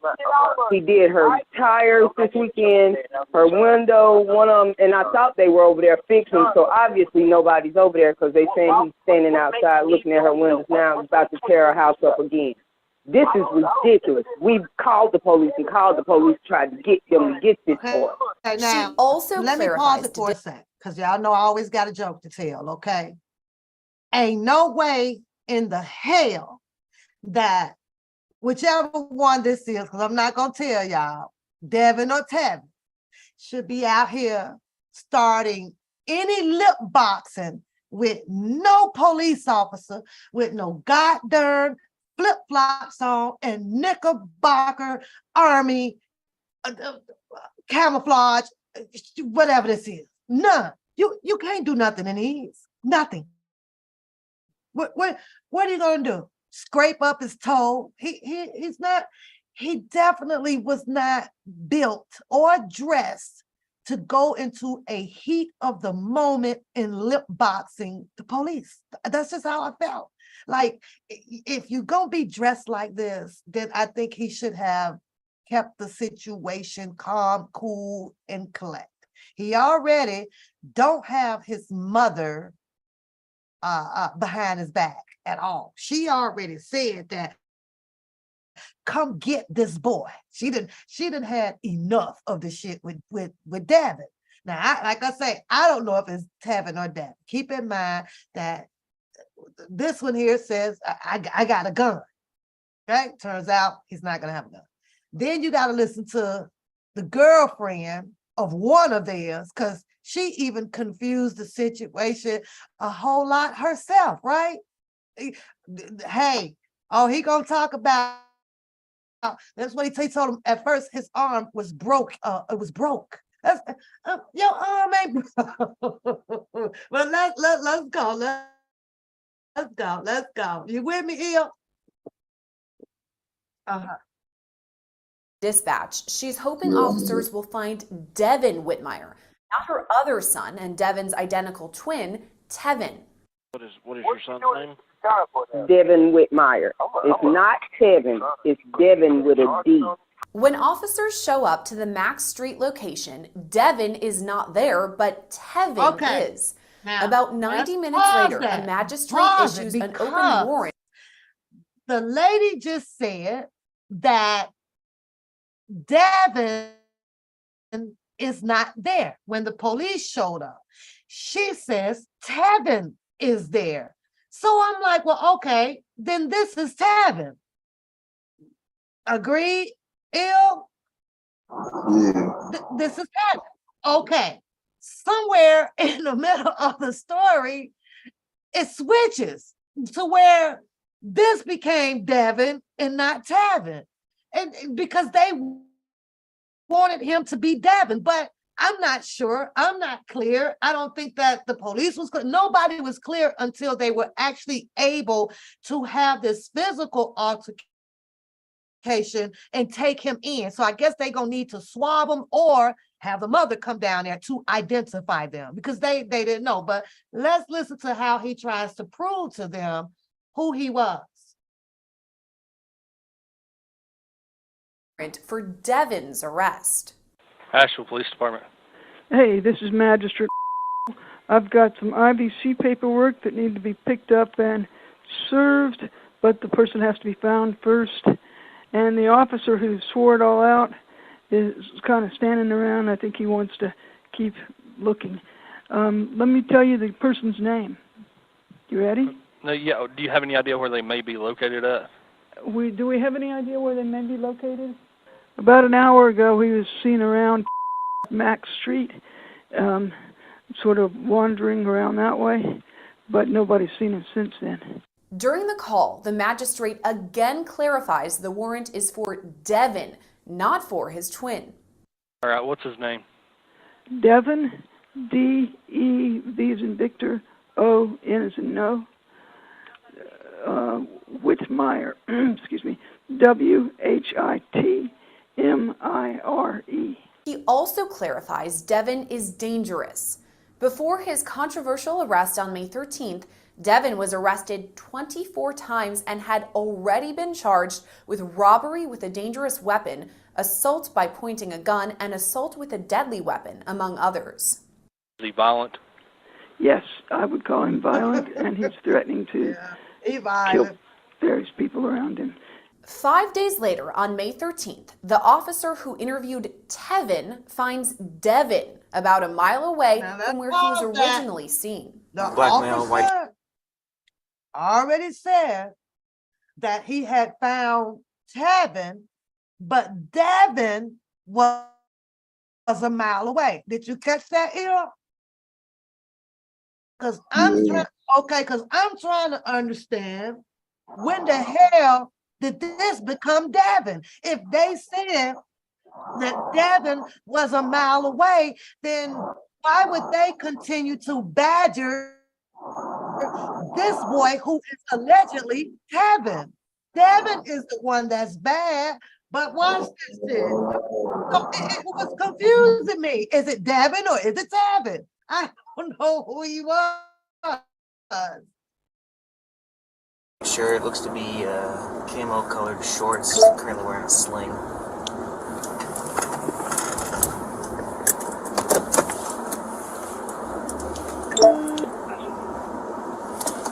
David 45 around 10-4. Attempt to make contact now. Body camera video shows the officer approaching Devin, who pretends to be his twin brother. How is that? How is he approaching Devin? Devin was a mile away, but is he driving to a different area of the complex to Devin and the other police officers are by Devin? Yeah, it must What be. did you see? I think that's a different. I think that's a different person. I don't know. I'm getting lost with your ass. So do you think that he pulled up to Devin at a different complex area? Because they just said that Devin was a mile away. Yeah, that's okay. yeah.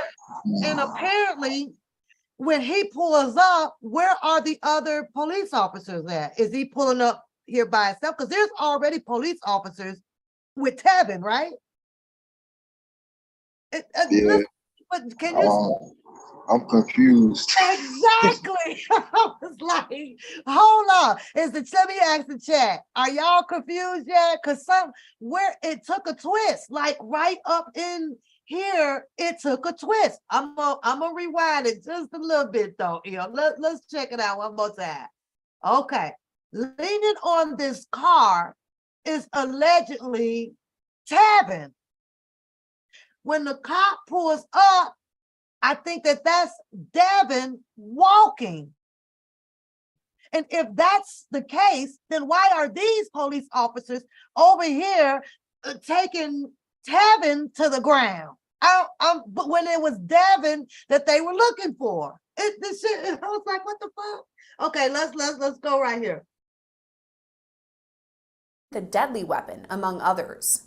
Is he violent?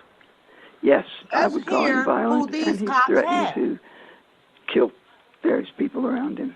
5 days later, on May 13th, the officer who interviewed Tevin finds Devin about a mile away from where he was originally seen. Black male, white shirt, looks to be camo colored shorts, currently wearing a sling.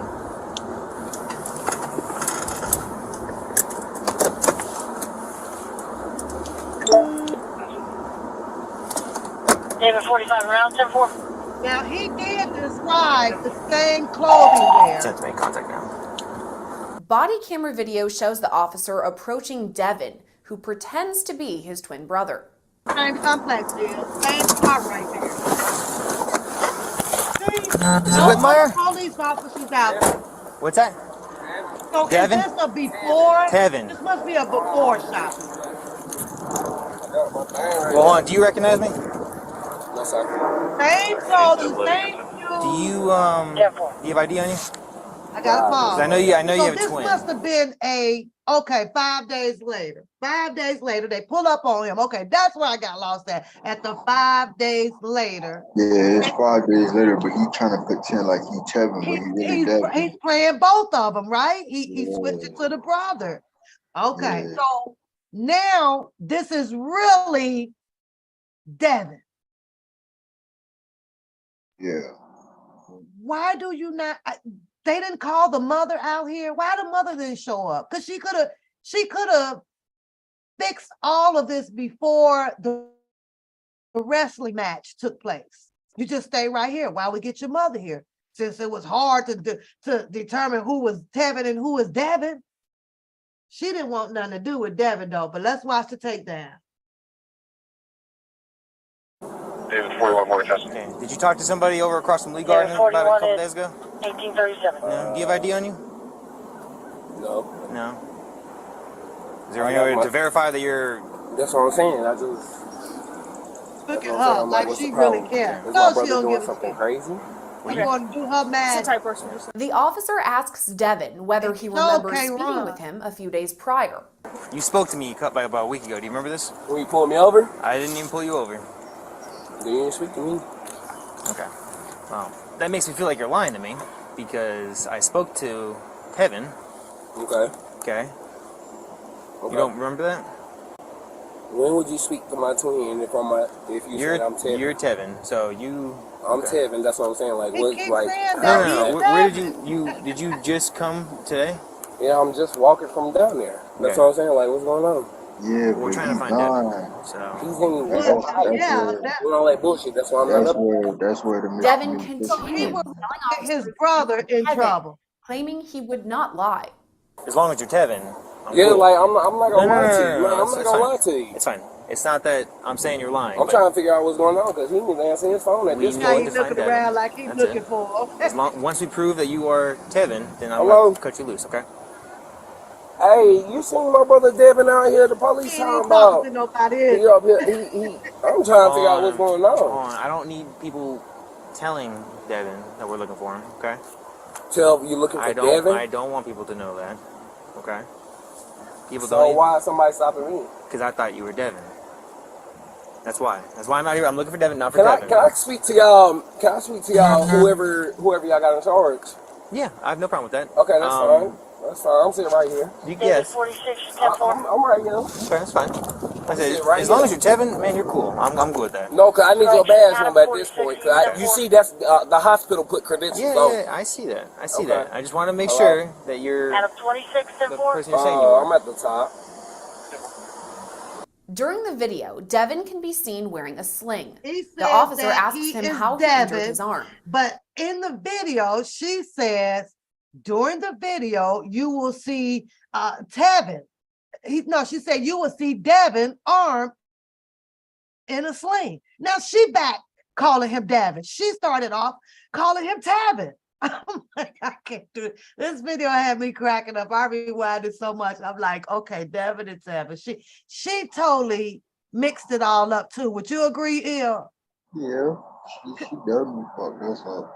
She did in the beginning, but and I'm keeping in mind that this was 5 days. She's telling the story of something that would have happened 5 days, but I'm moving into the future of it right here, where you can see where it would have been confusing to a lot of people like me. You know, I'm like, what the fuck is it, Kevin, or is it Devin? She called him Devin, Tevin earlier, but now he's Devin. Like, make up your mind. Reason why she said Tevin earlier is because Local news outlet. that's when the officer had talked to Tevin. Right. He talked to Devin. 5 days Devin prior. Yeah, but Devin trying to act like Tevin. You feel me? But right. He don't know he talking to the same police officer that talked to Tevin. You feel me? Already. Right. 5 days ago. Dummy. Right. He should have just shut up. He should have just shut up. But this is not even it.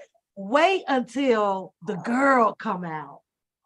I'm like, she sure telling some shit. He should have hurried up. Hey, Angel, and sent her back into the house. Because even if this is Devin now, but you got to listen to the shit she started telling on her man.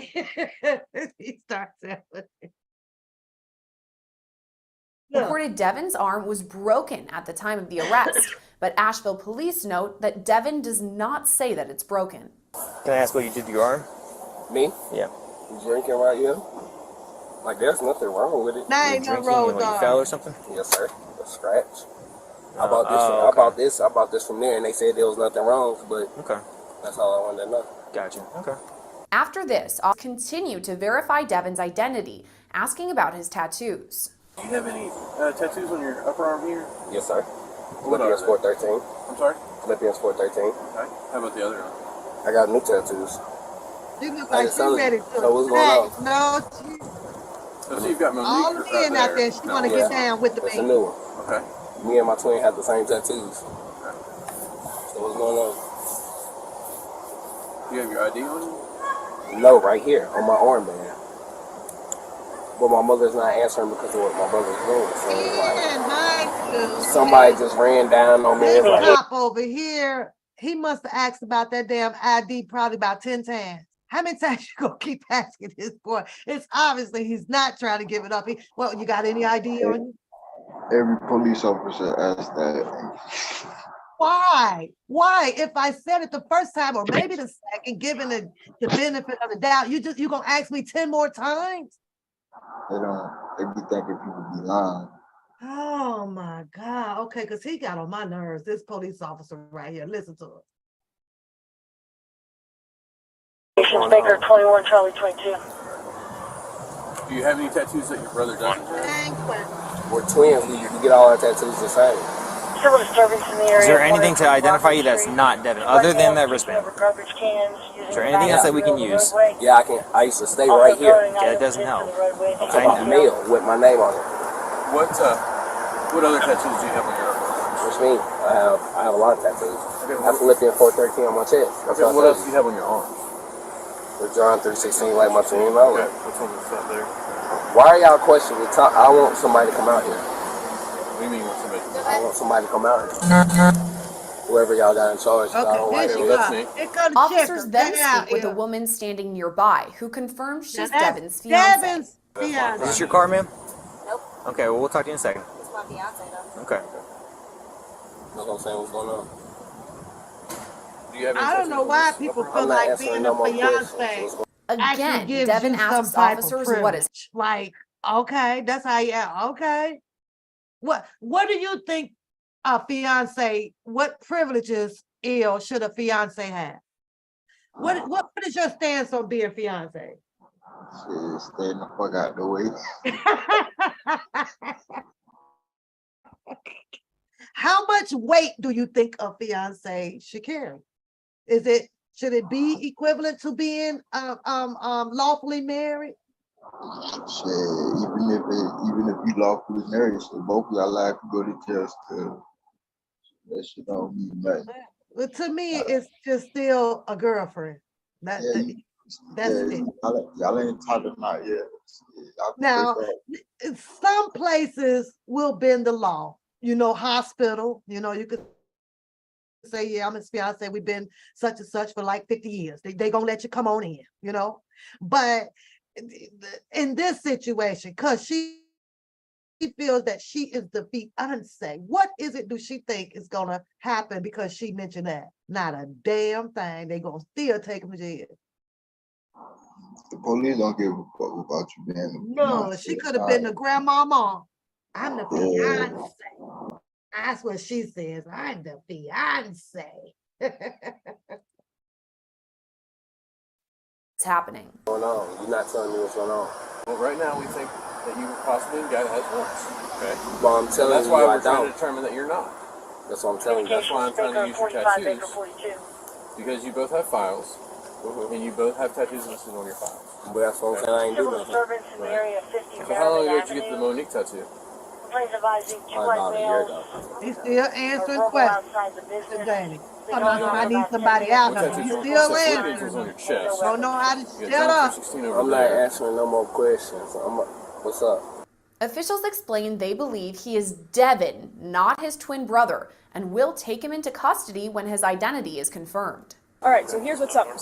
So they're confirming it right now, but based on your tattoos, we know who you are, and you do have an open warrant for your arrest. So if that's confirmed, then you will be taking you down to jail tonight. That's when Devin says, quote, "Can y'all back up so I can get my gun off me?" Moments later, a struggle begins. Okay, well, can y'all back up so I can get my gun off you? Where's your gun at? Don't worry about what I'm saying. No. If y'all, What's your thought right there, Earl? Come on, what's your thought? That was a dumb move, wasn't it? Yeah, can y'all back up so I can get my gun off?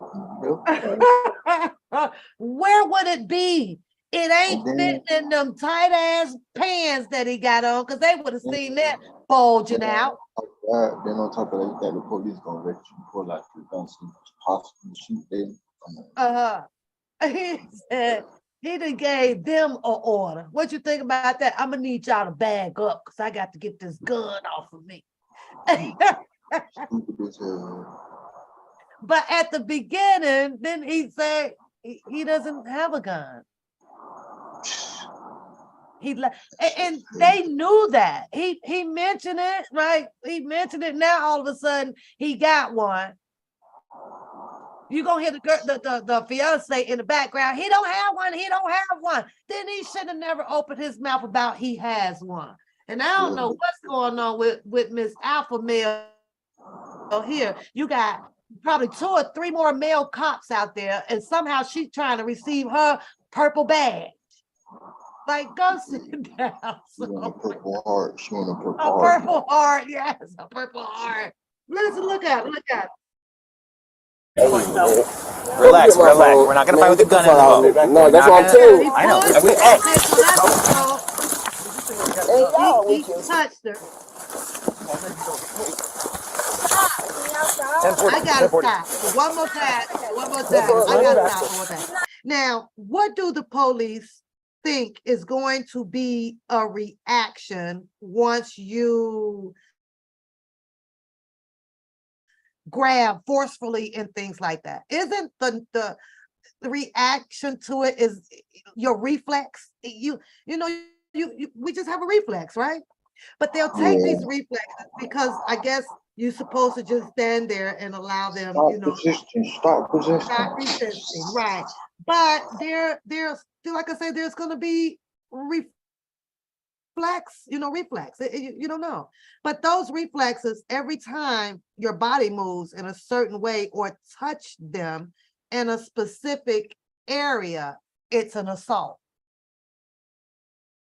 It's a charge. This a charge, this a charge, this a charge. Every time you swing, it's a charge. It's a charge.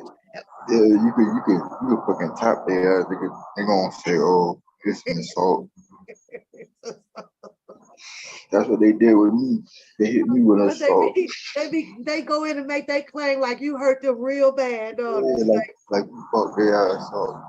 Like they had to struggle with you. Okay, let's see how much he works. Down.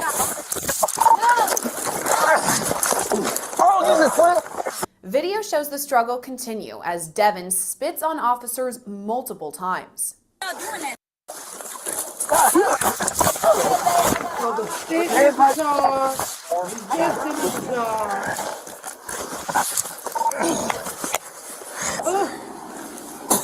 Don't keep standing on us. I'm gonna get spit, though. You slam my head on the ground. I got it on.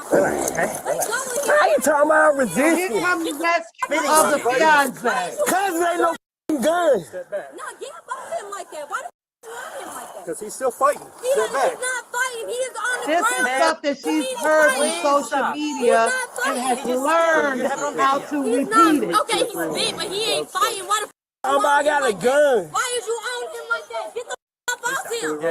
Yeah, the back way stand. Man, no, you about to give me that work. You know you about to give me that work. That nigga underage. Meanwhile, the woman who identified herself as Devin's fiance says he does not have a weapon. Should have said Devin that says the when same he thing. when he says bag up, I got a weapon. She should have said no, he does not. But she couldn't go against her fiance. No. But she could have did what was right before they ended up grabbing him and doing that. So he does not. Devin, act right. So we don't have to go through all of this stuff right now. Act right. Just let them take you in. We'll be there to see about you. Yada, yada, yada. No, that ain't no blood. I don't know if I seen blood on his shirt. Let me see. That ain't blood. The lady said, asking me, is it blood? You don't see blood? Okay, let's back it up just a second. 35. Let's see. I ain't see no blood. I saw a little red spot. Same thing. Where's the gun at? Where's the gun at? That's why I'm telling you, they got one. No, I did. I ain't got no motherfucking gun, and if you slam my head on this concrete, Relax. No, relax. Man, I ain't got no gun. That's a swing. You know, let me know. You're good. I'm not tripping about it. Is he good? I'm not tripping about it. Still, the officers continue to search for a weapon. Where's the gun at, Devin? He doesn't have a gun. I tried telling y'all that the first time. Maybe you need to step back some. Stop, relax. Devin, relax. Relax, Devin, relax. Relax, Devin. You ain't coming up, man. Hurry, you gotta get your You said that you ain't got no gun. Hey, he grabbed my dick. Relax.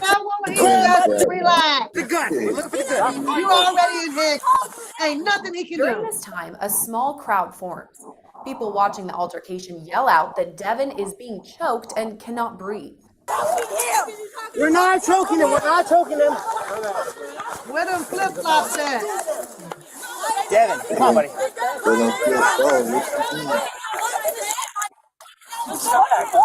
Hey, stop. Stop. All right. I got his legs.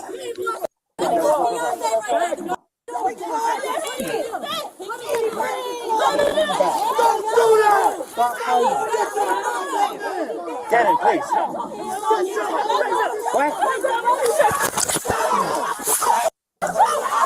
According to the Asheville Police Department's report, Devin continued to resist until he was put in a squad car. As he's taken from the ground to the squad, a witness yells out to police. So I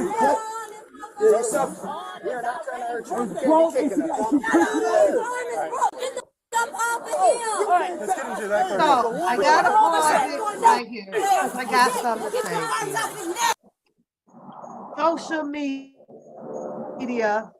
Social media, right? Now, mind you, I know they said that this was 5 days earlier prior to them doing this arrest, right? But I'm willing to bet you that those people were not out there at the beginning of the showdown, right? The only person that we saw out there was the fiance. That's what they showed us. But because we did not hear any voices in the video, I'm gonna have to take it for granted and say those people were not there at that time when that now known as Devin was saying these things about he has a gun, he don't have a gun, you know, and yada, yada, yada, the tattoos, right? But the minute they had to put him into custody because of his erratic behavior, right? Resisting, he's spitting, he's doing this, right?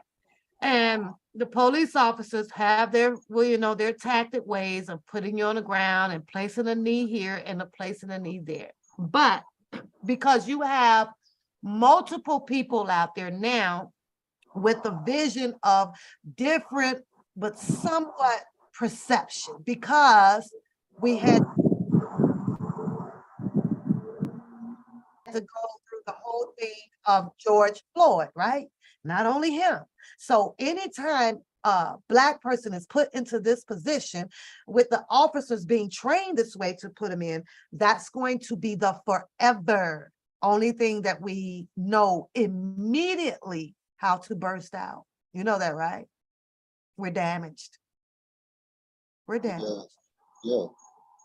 And it is just, sometimes it's just saddening because had those people been there prior to it getting into this more entanglement on the ground, you can kind of open your eyes and stuff and be like, well, okay, this boy did say that he had a gun.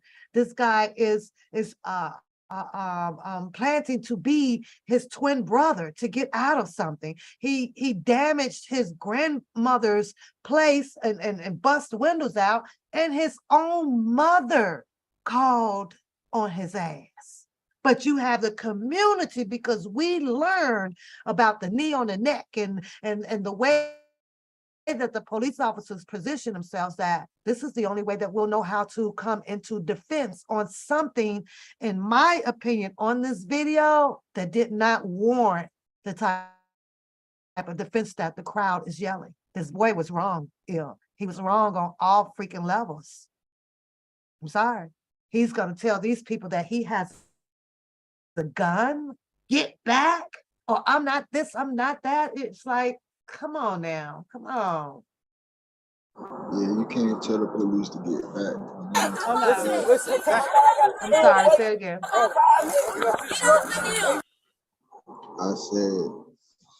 I said, you can't tell the police that you have a gun. And if you do tell the police that you have a gun, you tell them where it's at and let them get it. Not for them to not have a reaction, right? Yeah. You know, the same way that He reacted when they grabbed him. He had a reflex, and it caused him to shove the policewoman back. Well, the same thing with them. If I'm gonna say I have a gun, they gonna react. You know, and as Capone said, they're dealing with, you know, a mental person right now. His own mother says that she wanted him to be the IVT, involuntary commit himself in. She said, come get this boy. but you have a crowd back there, with this whole ideology, because it's going to always stick in our mind about the knee on the neck thing. So anytime you see them in that position, that's what we learn, what to say, thinking that it's always going to be a win-win for us, or an escape out of protecting someone, in my opinion, who is clearly wrong, and he got himself put in these handcuffs, period. No, maybe he could have been like, yes, I am Devin, yes, I done this, and you're under arrest. We okay, well, take me in. And then you go through the whole court procedures and stuff to get yourself out of. But this is all we know how to do now, is get in here and fight and get on the ground and all this shit now. I don't know, because we thinking that the knee on the neck is always gonna get us a win-win by the enchanting crowd. So I don't know. We're almost done here, because I want to get into one more topic. Y'all about to give me that. Look at him, real kick. Relax. Hey. Now it's going out, because there's a crowd. There's a crowd now. Devin, stop. Devin, stop.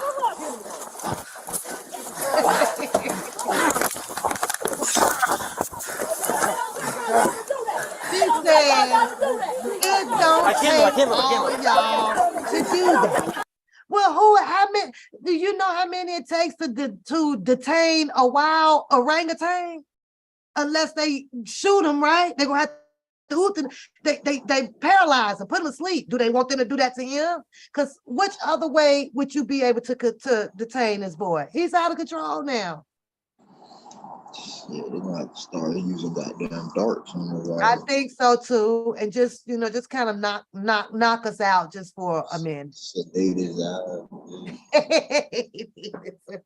Ain't nowhere in the hell one person could have handled this. Look at him. Look at him. It don't take all y'all to do that. Hey, guys. It don't take all that to do that. Y'all doing too much. Y'all doing too much. He just assaulted me. You say you been On assaulted. video. Let's go. Relax. Asheville police note the department petitioned a Superior Court judge to release the body camera footage on May 19th, and it was released on May 22nd. This request came after the Citizen Times posted a picture of the arrest with the headline, quote, "White Asheville police officers pin black man by neck." In releasing the body camera footage, police synced officers' videos with the onlooker's cell phone video, showing discrepancies with the reporting.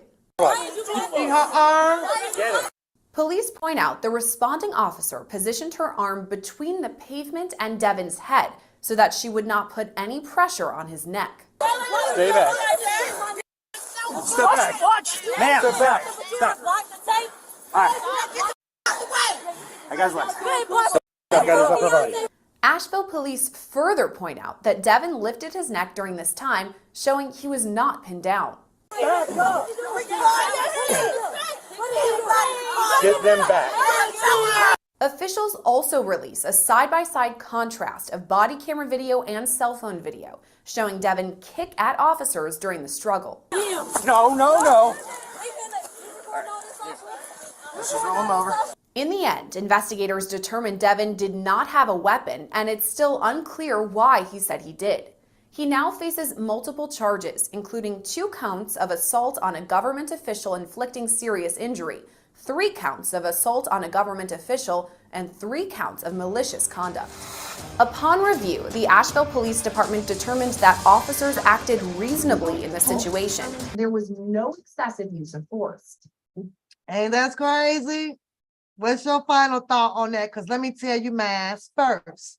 And every time I see something just wow like this, just unnecessarily, where you're not trying to save yourself, it's only one thing that comes to mind, and it's Denzel Washington. You want to go to jail or you want to go home? That's just it for me. What's your final thought on this shit? He's out going to jail regardless. He ain't no going home, man. He may go get some mental help though, right? As soon as they say you got a warrant, you feel me? ain't no going, ain't no getting away from that. I feel you on that one.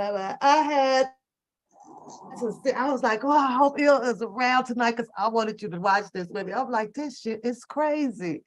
It's just unbelievable. So we do still have some of those, and it's gonna always be, it's never gonna end where we want to be above the law, but yet then, we still have some sensible people out here where we're not above it. And in a split second, it's up to us as an individual to make the right decision so that you can go home, so that you can fight whatever it is of allegations that they are planning on charging you, or previous ones that you were charged with and didn't follow through and landed yourself a warrant. You still want to be able to deal with that stuff, but not in this manner here. But it's the crowd for me. It's like I say, we will take something and we will run with it. And because of our culture and because of the past, we will try to apply it to every incident that occurs. And that's not the case. That's not fighting life with reality, because that's not the case. It really is. It's how you handle and deal certain situations, But I wanted to play that. So I only want to be on for a few minutes because I also was hoping that you would be here, because I wanted to ask your opinion again about, because some more developing stuff came about with Boosie, right? And first of all, if you don't mind, what is your thoughts about, if you don't mind, you don't have to answer it, the WAC 100 guy? What are your thoughts about that guy? What about it? I don't know. I don't think I like him. Man, I don't think I like him as a blogger. By him pressing the person that videotape Boosie, but at the end of the day, you gotta understand,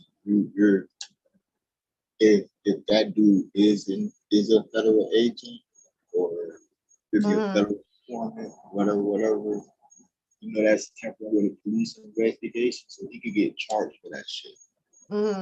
Oh, I agree with you on that one. Give me 1 second here. I want to respond to Shannon so that we can close out Devin and Tevin's video. I agree with you, Shannon. That was kind of one of my first thoughts, though. Like, where is all the cousins, and there's no more brothers or nothing? Because somewhere it seemed like that they could have got involved over the police and just whooped Devin's ass.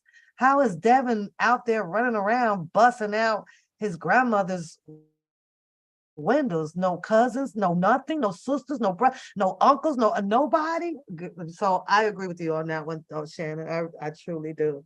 Because we wouldn't have need no police. Devin would have got his butt right back in line in the family tree, nice and calm where he's supposed to be. We don't do this, but unfortunately, yeah, you don't hear anything about that. So moving forward, okay, Il. I mean, I like him sometimes, and then sometimes I don't like him. So we're talking about. I don't like his eyes, bro. He always sticking his nose and shit that he ain't got no business being in. And then when motherfuckers calling his eyes about some real shit, he always tucking his tail. So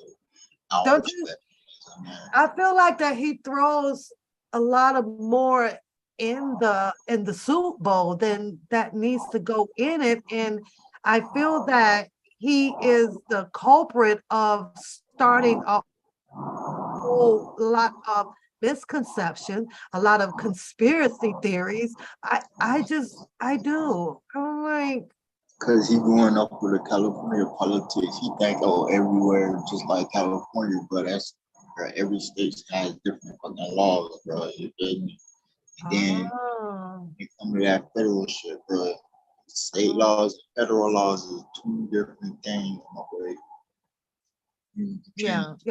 I'm talking about, I was asking Miss Capone, I was asking him about WAC 100 and how did he feel about his several comments and statements and conspiracy theories and misconceptions of Boosie Badass, right?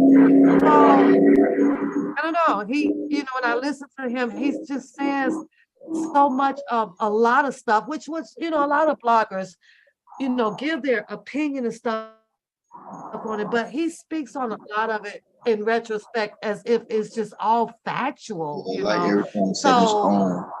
Right, exactly, without it being actually thoroughly investigated or something. It's like he opens up the can of narratives and then everybody else grabs it and now you run with it or you run with his. Right. And then he been accused of creating a lot of fake paperwork, so you really can't take a lot of that shit serious. Okay. Yeah. He did go down, according to him, allegedly to see about the Blueface guy. Yeah, that's his artist. He got to. But you just mentioned that with the paperwork and stuff like that, and I was listening to him talk about how he was trying to get down there in time and get this paperwork in and this paperwork in. I hope it was some good paperwork. Yeah, I hope it was too. But as far as Boosie go, Boosie is fuck, because it's more people that's gonna get arrested. Oh wow! That's why it's sealed. Because they don't want nobody else. Just because more people getting arrested, why do you say that? You think they finna start pointing fingers? Nah, they already got all the information. You gotta understand, when the feds come, they already got their case. The case already sealed. And then when they went to court last week, they was asking for 3 more days. So tomorrow y'all gonna find out what's really going on. Oh, so Mogo. Yeah, it's probably drop back before midnight tonight though. I'm gonna have to stay up a little longer and keep it snooping. No, he go to court. He go to court tomorrow. Oh, tomorrow morning. Yeah, he go to court tomorrow. And he's in California, right? Yeah, he's in California. I don't know. It's just something about that darn guy, the Whack 100. Because I was like, well, why are you saying that? Well, why are you saying this? And why are you saying that? Now, this morning when I came, I was just on this morning doing a little chit chat with the ladies on the way to work. And I mentioned to them, at the end of the day, 2 wrongs don't make a right. Do you agree with that or no? I think that if nobody has your back, you're supposed to have your own. I also know through the community and the news or whatever that Boosie holds a felony badge, right? You're a felony. So there's no way, shape or form of fashion, regardless if a video was turned around to record him on purpose or whatever, did the guy stick the gun, whether if it was real or fake, in his back? Did the guy stick that in him and say, hold this for me? Nope. Then I can't see how the accountability, if Whack 100 wants to talk about it, will not, in retrospect, say that, well, Boosie was a felony. And Boosie has to know right from wrong to keep himself out of trouble, knowing that these people literally has been, I guess, taunting at him, according to him, for every little nick and knack, right? Driver's license, yada, yada, yada. But if you are a felony, what does the law say? Or what did the judge say? The judge said you cannot be around any firearm. So again, who shoved the gun in his back? He put it in his back. Okay, so who's wrong? Boosie's wrong.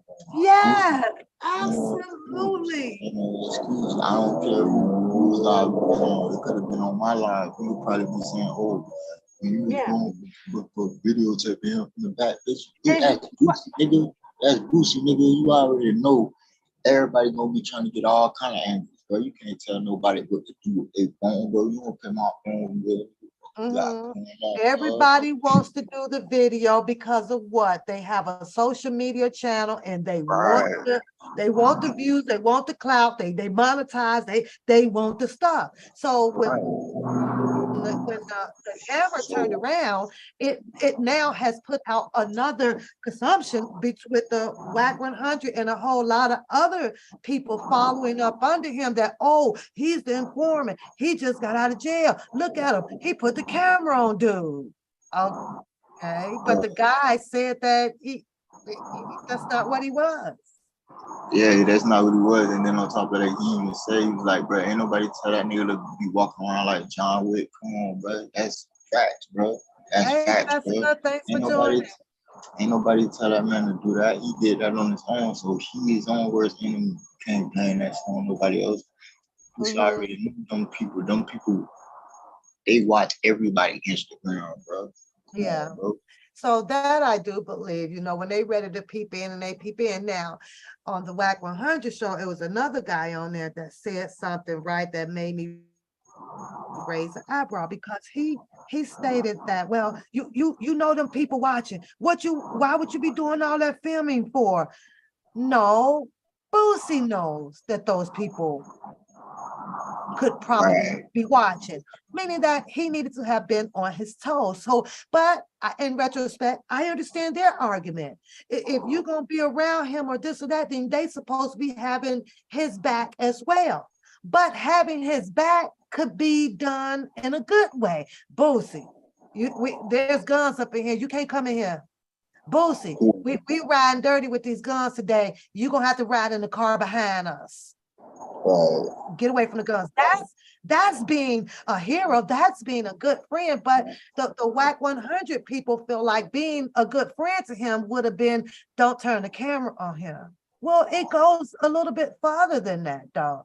So there's no fixing up. There's no unity out here. And it's never going to be that way, because if you dig deeper down into WAC 100 conspiracy narratives, right? His complex narratives, he actually just opened up allegedly, or could possibly open up a whole nother fight somewhere else. Now this boy over here got to watch his back, could end up in a sewer somewhere. And I was like, this shit ain't gonna that's already set in motion already. He already opened the door for that shit. So crazy. When something do happen to that boy, guess what? Guess what they're gonna come back to look at. To that channel. Because that's what they were doing over there. They were blaming, it was you, and you did. And I was like, oh my goodness, this is crazy. The boy said that it wasn't him. He didn't, that's not what his intentions were. They were filming. I'm like, but that's just like when Boosie came down here. He came down here to do the photo shoot with Kodak Black. Everybody was out there videotaping from all type of angles. Everybody gonna try and get a picture of Boosie on this shit, bro. That's Boosie. You're a public figure. Why is you out here flagging like that? You're not supposed to have that. It's some dirt snitch telling, or low key telling. That's all I heard on that channel. So what the hell you gonna call him and tell him, oh yeah, he got this, that, and the third. They already knew what the fuck he had going on, because they already knew it was coming in turn. That's why, you feel me, they already had the bird in the air. You feel me? How they got the bird in the air like that? Come on, bro. The police been had the technology that the police have, opposed to the technology that we have. They thousands of years ahead of us. You feel me? Ain't no telling what the hell they got. You feel me? So it's a bunch of, it's like, I heard somebody on there screaming, they know it was like one of the WAC 100 people, right? They were screaming, he done traveled 3 states over. I'm like, nigga, you talking about the guy doing the filming. Look at you talking. I was like, this shit is crazy. It's crazy. So I don't know. I don't know. Sometimes it's pretty, it's okay to watch it and stuff like that, but watching it, you just can't lose yourself into a whole different community. Like Right. that's a whole nother world of shit, boy. I'm like, this shit is They crazy. still operate. They still operating on that stupid ass street rule, bro. They need to unoperate on it and vibrate on something else that can bring the unity and stuff to the They people. need to grow the fuck up. That's what they need. Sweet and Spicy says, it's sad. What's sad for me is that the Black young men carry to protect themselves against each other. Then they get taken down by others when they should love one another. That's fact. She says, yes, he does, but when it comes to chaos, he's supported with half information. And I think you're talking about what the interview done with Vlad. So, but Vlad would only ask questions and already know what answers, in my opinion, that he expects for them to give back. Once Vlad said that he went in to see Mr. Kelly, and because Mr. Kelly did not give him the type of interview that he wanted to put out here, he left it alone. Well, if Boosie was standing for R. Kelly, but Boosie wasn't gonna leave Vlad alone because that was his alleged, money making thing too. He's probably getting a bucket too from that show. Exactly. So exactly. Then Boosie even said, he's like, bro, I don't send no emails with people telling what they can and can't ask me. Open book. I'm an open book. Okay. But you're an open book and your open ass mouth got your ass in trouble. Talking about if I get pulled over with 5 people, that's what we got the young people for to take the charge. Like, nigga, come on, bro. That ain't no real nigga shit. I ain't taking no charge for no grown ass man like this. Shit, bitch. You take shit. I know I would not unless I just can't. I'm not. You're not gonna. You could be the president. I'm still not taking no charge for your ass. Nope, not at all. So that's crazy. Everybody, y'all feel bad for Boosie. I feel bad for Boosie. Boosie don't feel bad for himself because if he would get out, he'll still be doing the same shit. So I don't know who that is. The Talk Lounge. I'm sorry, I don't know who that is. He says that, or she says that. The Truth Find Daruk is restreaming you. I don't know who that is. You heard of that? You said what? There's a profile in the chat called the Talk Lounge, and it says Truth Find Daruk is restreaming you. You heard of that name? No, I ain't heard that shit. I don't know that name either. Well, I hope they're not streaming me to do any bad things because this is One Papoose Opinionated Talk Show. So thanks for the enlightening of that. I don't even know who that is. Sorry. Did you hit the like button? The Talk Lounge? They were screaming. Did you hit the like button? Oh, God, they said like I know, right? Yeah. And it's okay, this is just our opinions and all of that stuff. I need a new, there's another person called Mock Mock. Did y'all hit the like button when y'all come in? Where's my mods at? We got to find out who these people are. I don't know. But that's what I wanted to, I wanted you to come and sit up here and chill with me. So I'll find something else or I'll hit you up and see which way. But I want to follow it. I like talking about it just like everybody else out here and give my perception, about what I see and what I hear. And it is what it is. That's one community. I'm so glad I just didn't have children or things that was raised, keep Kuda off the club, man. Yeah, it's great on that shit. Yeah. Keep the app up that shit for real. Absolutely. Down much on that shit. Okay. Don't even let it download that app. All right. Okay. Well, we're going to get up out of here because it's now close to my bedtime. She says, so before the link I have no idea what you guys use the talk lounge or make is talking about at all. None. So, but I'm glad y'all joined the chat, and hopefully y'all will come back and rejoin us again. I dropped the link. If you are good people and constructive, then hey, come on up on the panel. Talk about some that enlighten. Did you have a good time up here with me again? Always. Always. All right. Well, I hope to see you back on Saturday. I won't be back on till Saturday. All right. I'll see you. All right. Or I'm gonna shoot you a message and I guess see what's what. We'll talk. Okay. All right. Thanks, love. Talk to you soon. You too. Yeah. Thank you, Harlem, because I don't know who those people are. So, but I gotta get up out of here, y'all. Thanks for sitting and vibing. For the recap, we touched on some revisiting of R. Kelly, dealing with his continuance of the BOP situation and his health situation. And, with an attempt, he's got to get his spirits lift up a little bit more higher and keep lifting them up higher. Stay away from the negative part of it. Health, it's daunting and it's hurting. And yes, it can affect you, but with your spirit high, you can turn all of that around too and get it to go away. And got to be careful what you manifest out on your tongue out here, because sometimes it'll stick. The good will stick. If you enlighten and keep opening up the airways for the good, that'll stay.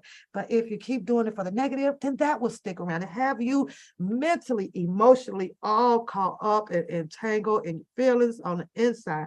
Keep in mind, Mr. Kelly says that he won't no more of the goddamn crossword and puzzle. And he say tired of all that shit. He already get enough of the emails. He get enough of the fan mail. He get enough of the cars and stuff. However, he don't discourage anybody from continuing to send them, but it's a lot for him to do and try to stay on top of his paperwork that he may be getting from his attorney, or he may be at the law library now trying to consume and digest and remember a whole other important things. He has yet failed to address who the heck is this mentee that is claiming that knows him absolutely above and beyond everybody out here in the YouTube community over here in the chaos sector.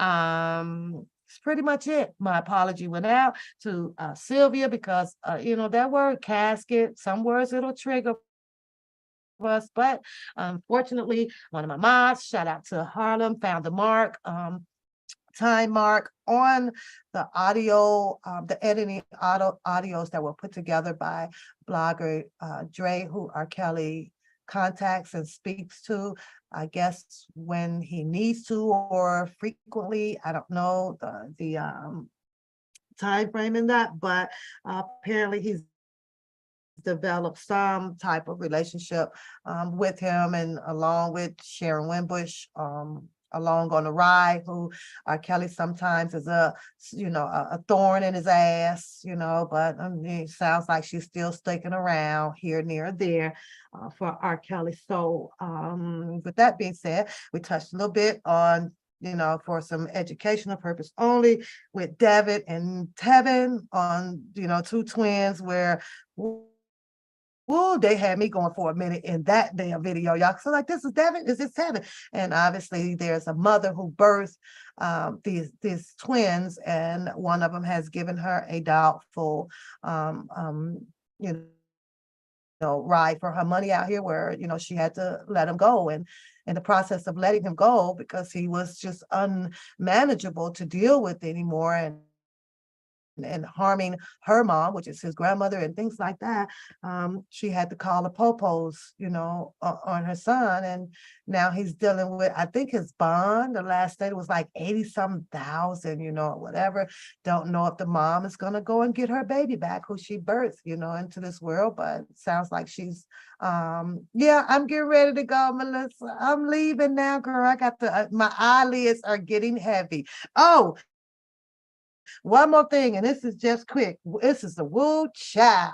Did y'all hear that darn, what's his name? King Payne. Yeah, he over there calling the Jackie O friend, the comedy guy, what's his name? Yeah, he over there breaking down and dissecting and depicting some video, talking about some, he don't think that they was really down for each other like that. That's what he said. I was like, oh, child. He over there telling them, y'all, you listen, my.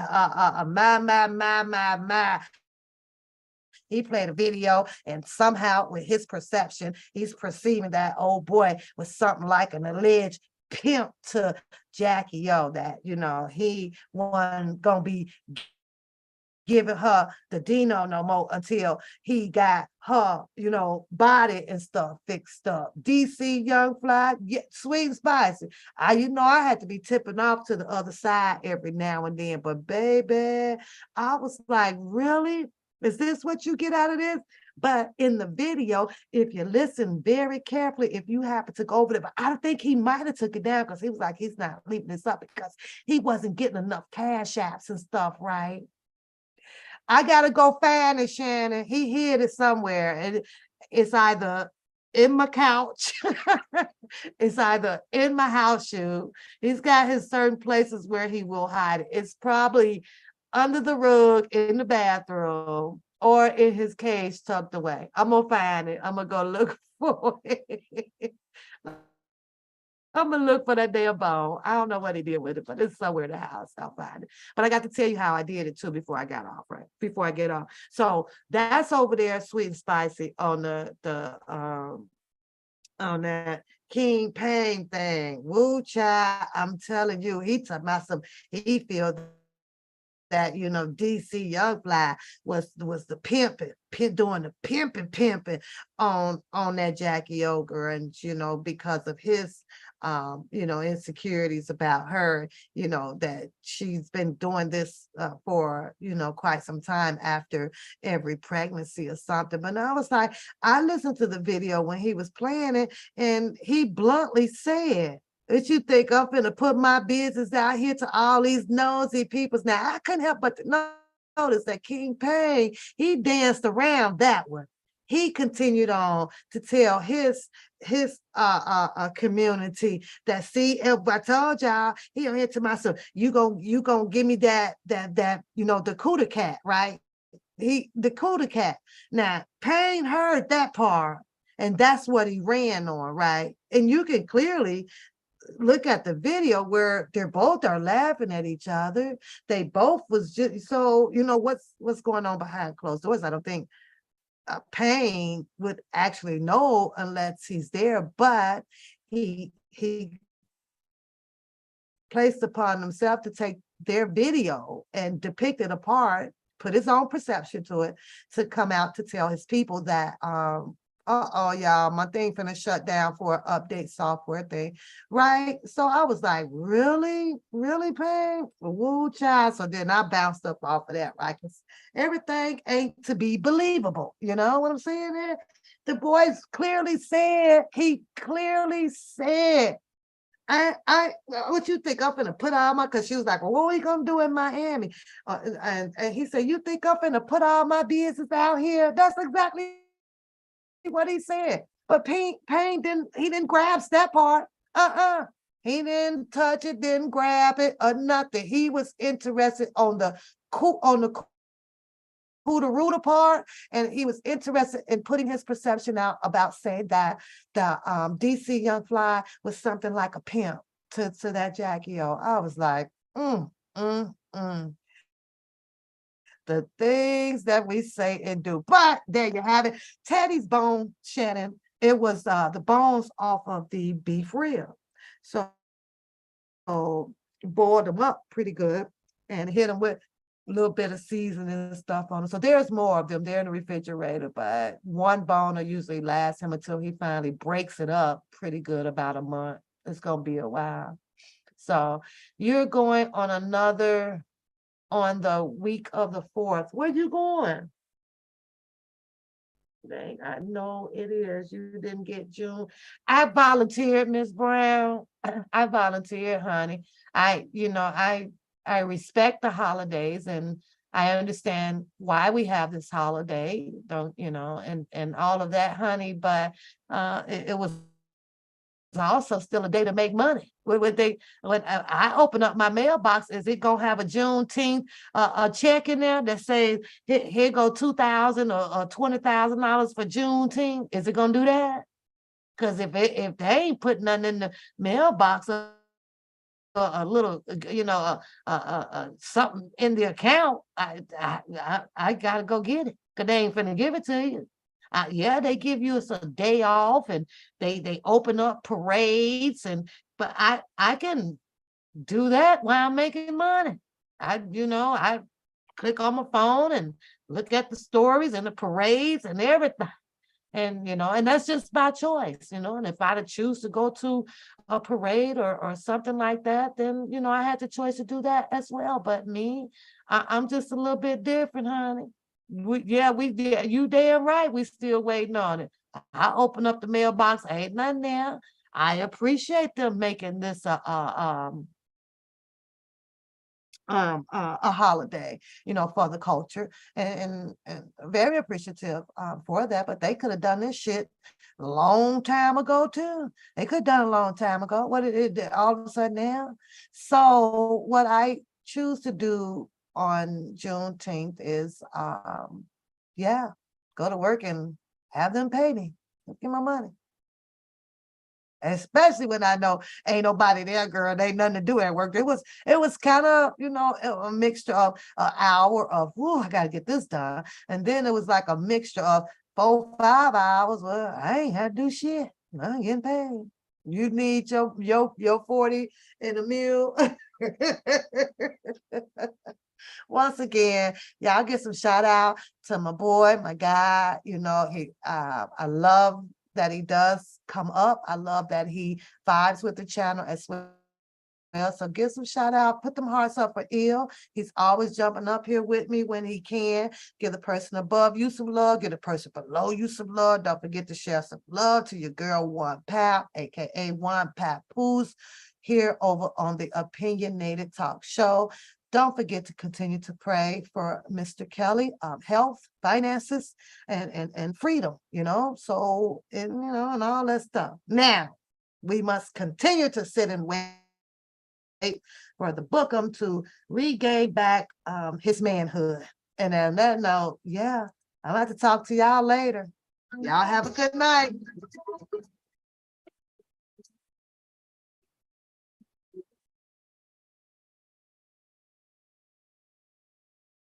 And don't forget to hit that like button. Don't forget to show your support to the channel by via $1 for Pap, or just hit the like button. Don't forget to get your butts over there and check out that One Pap Poos Grind store. There's a whole lot of stuff that y'all just can't be forgetting out here. Now, I gotta go. Have a good night.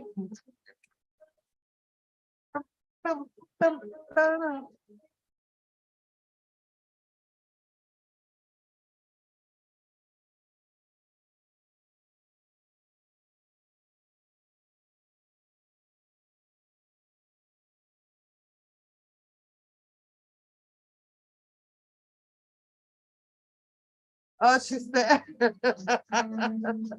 oh, Miss Brown, no.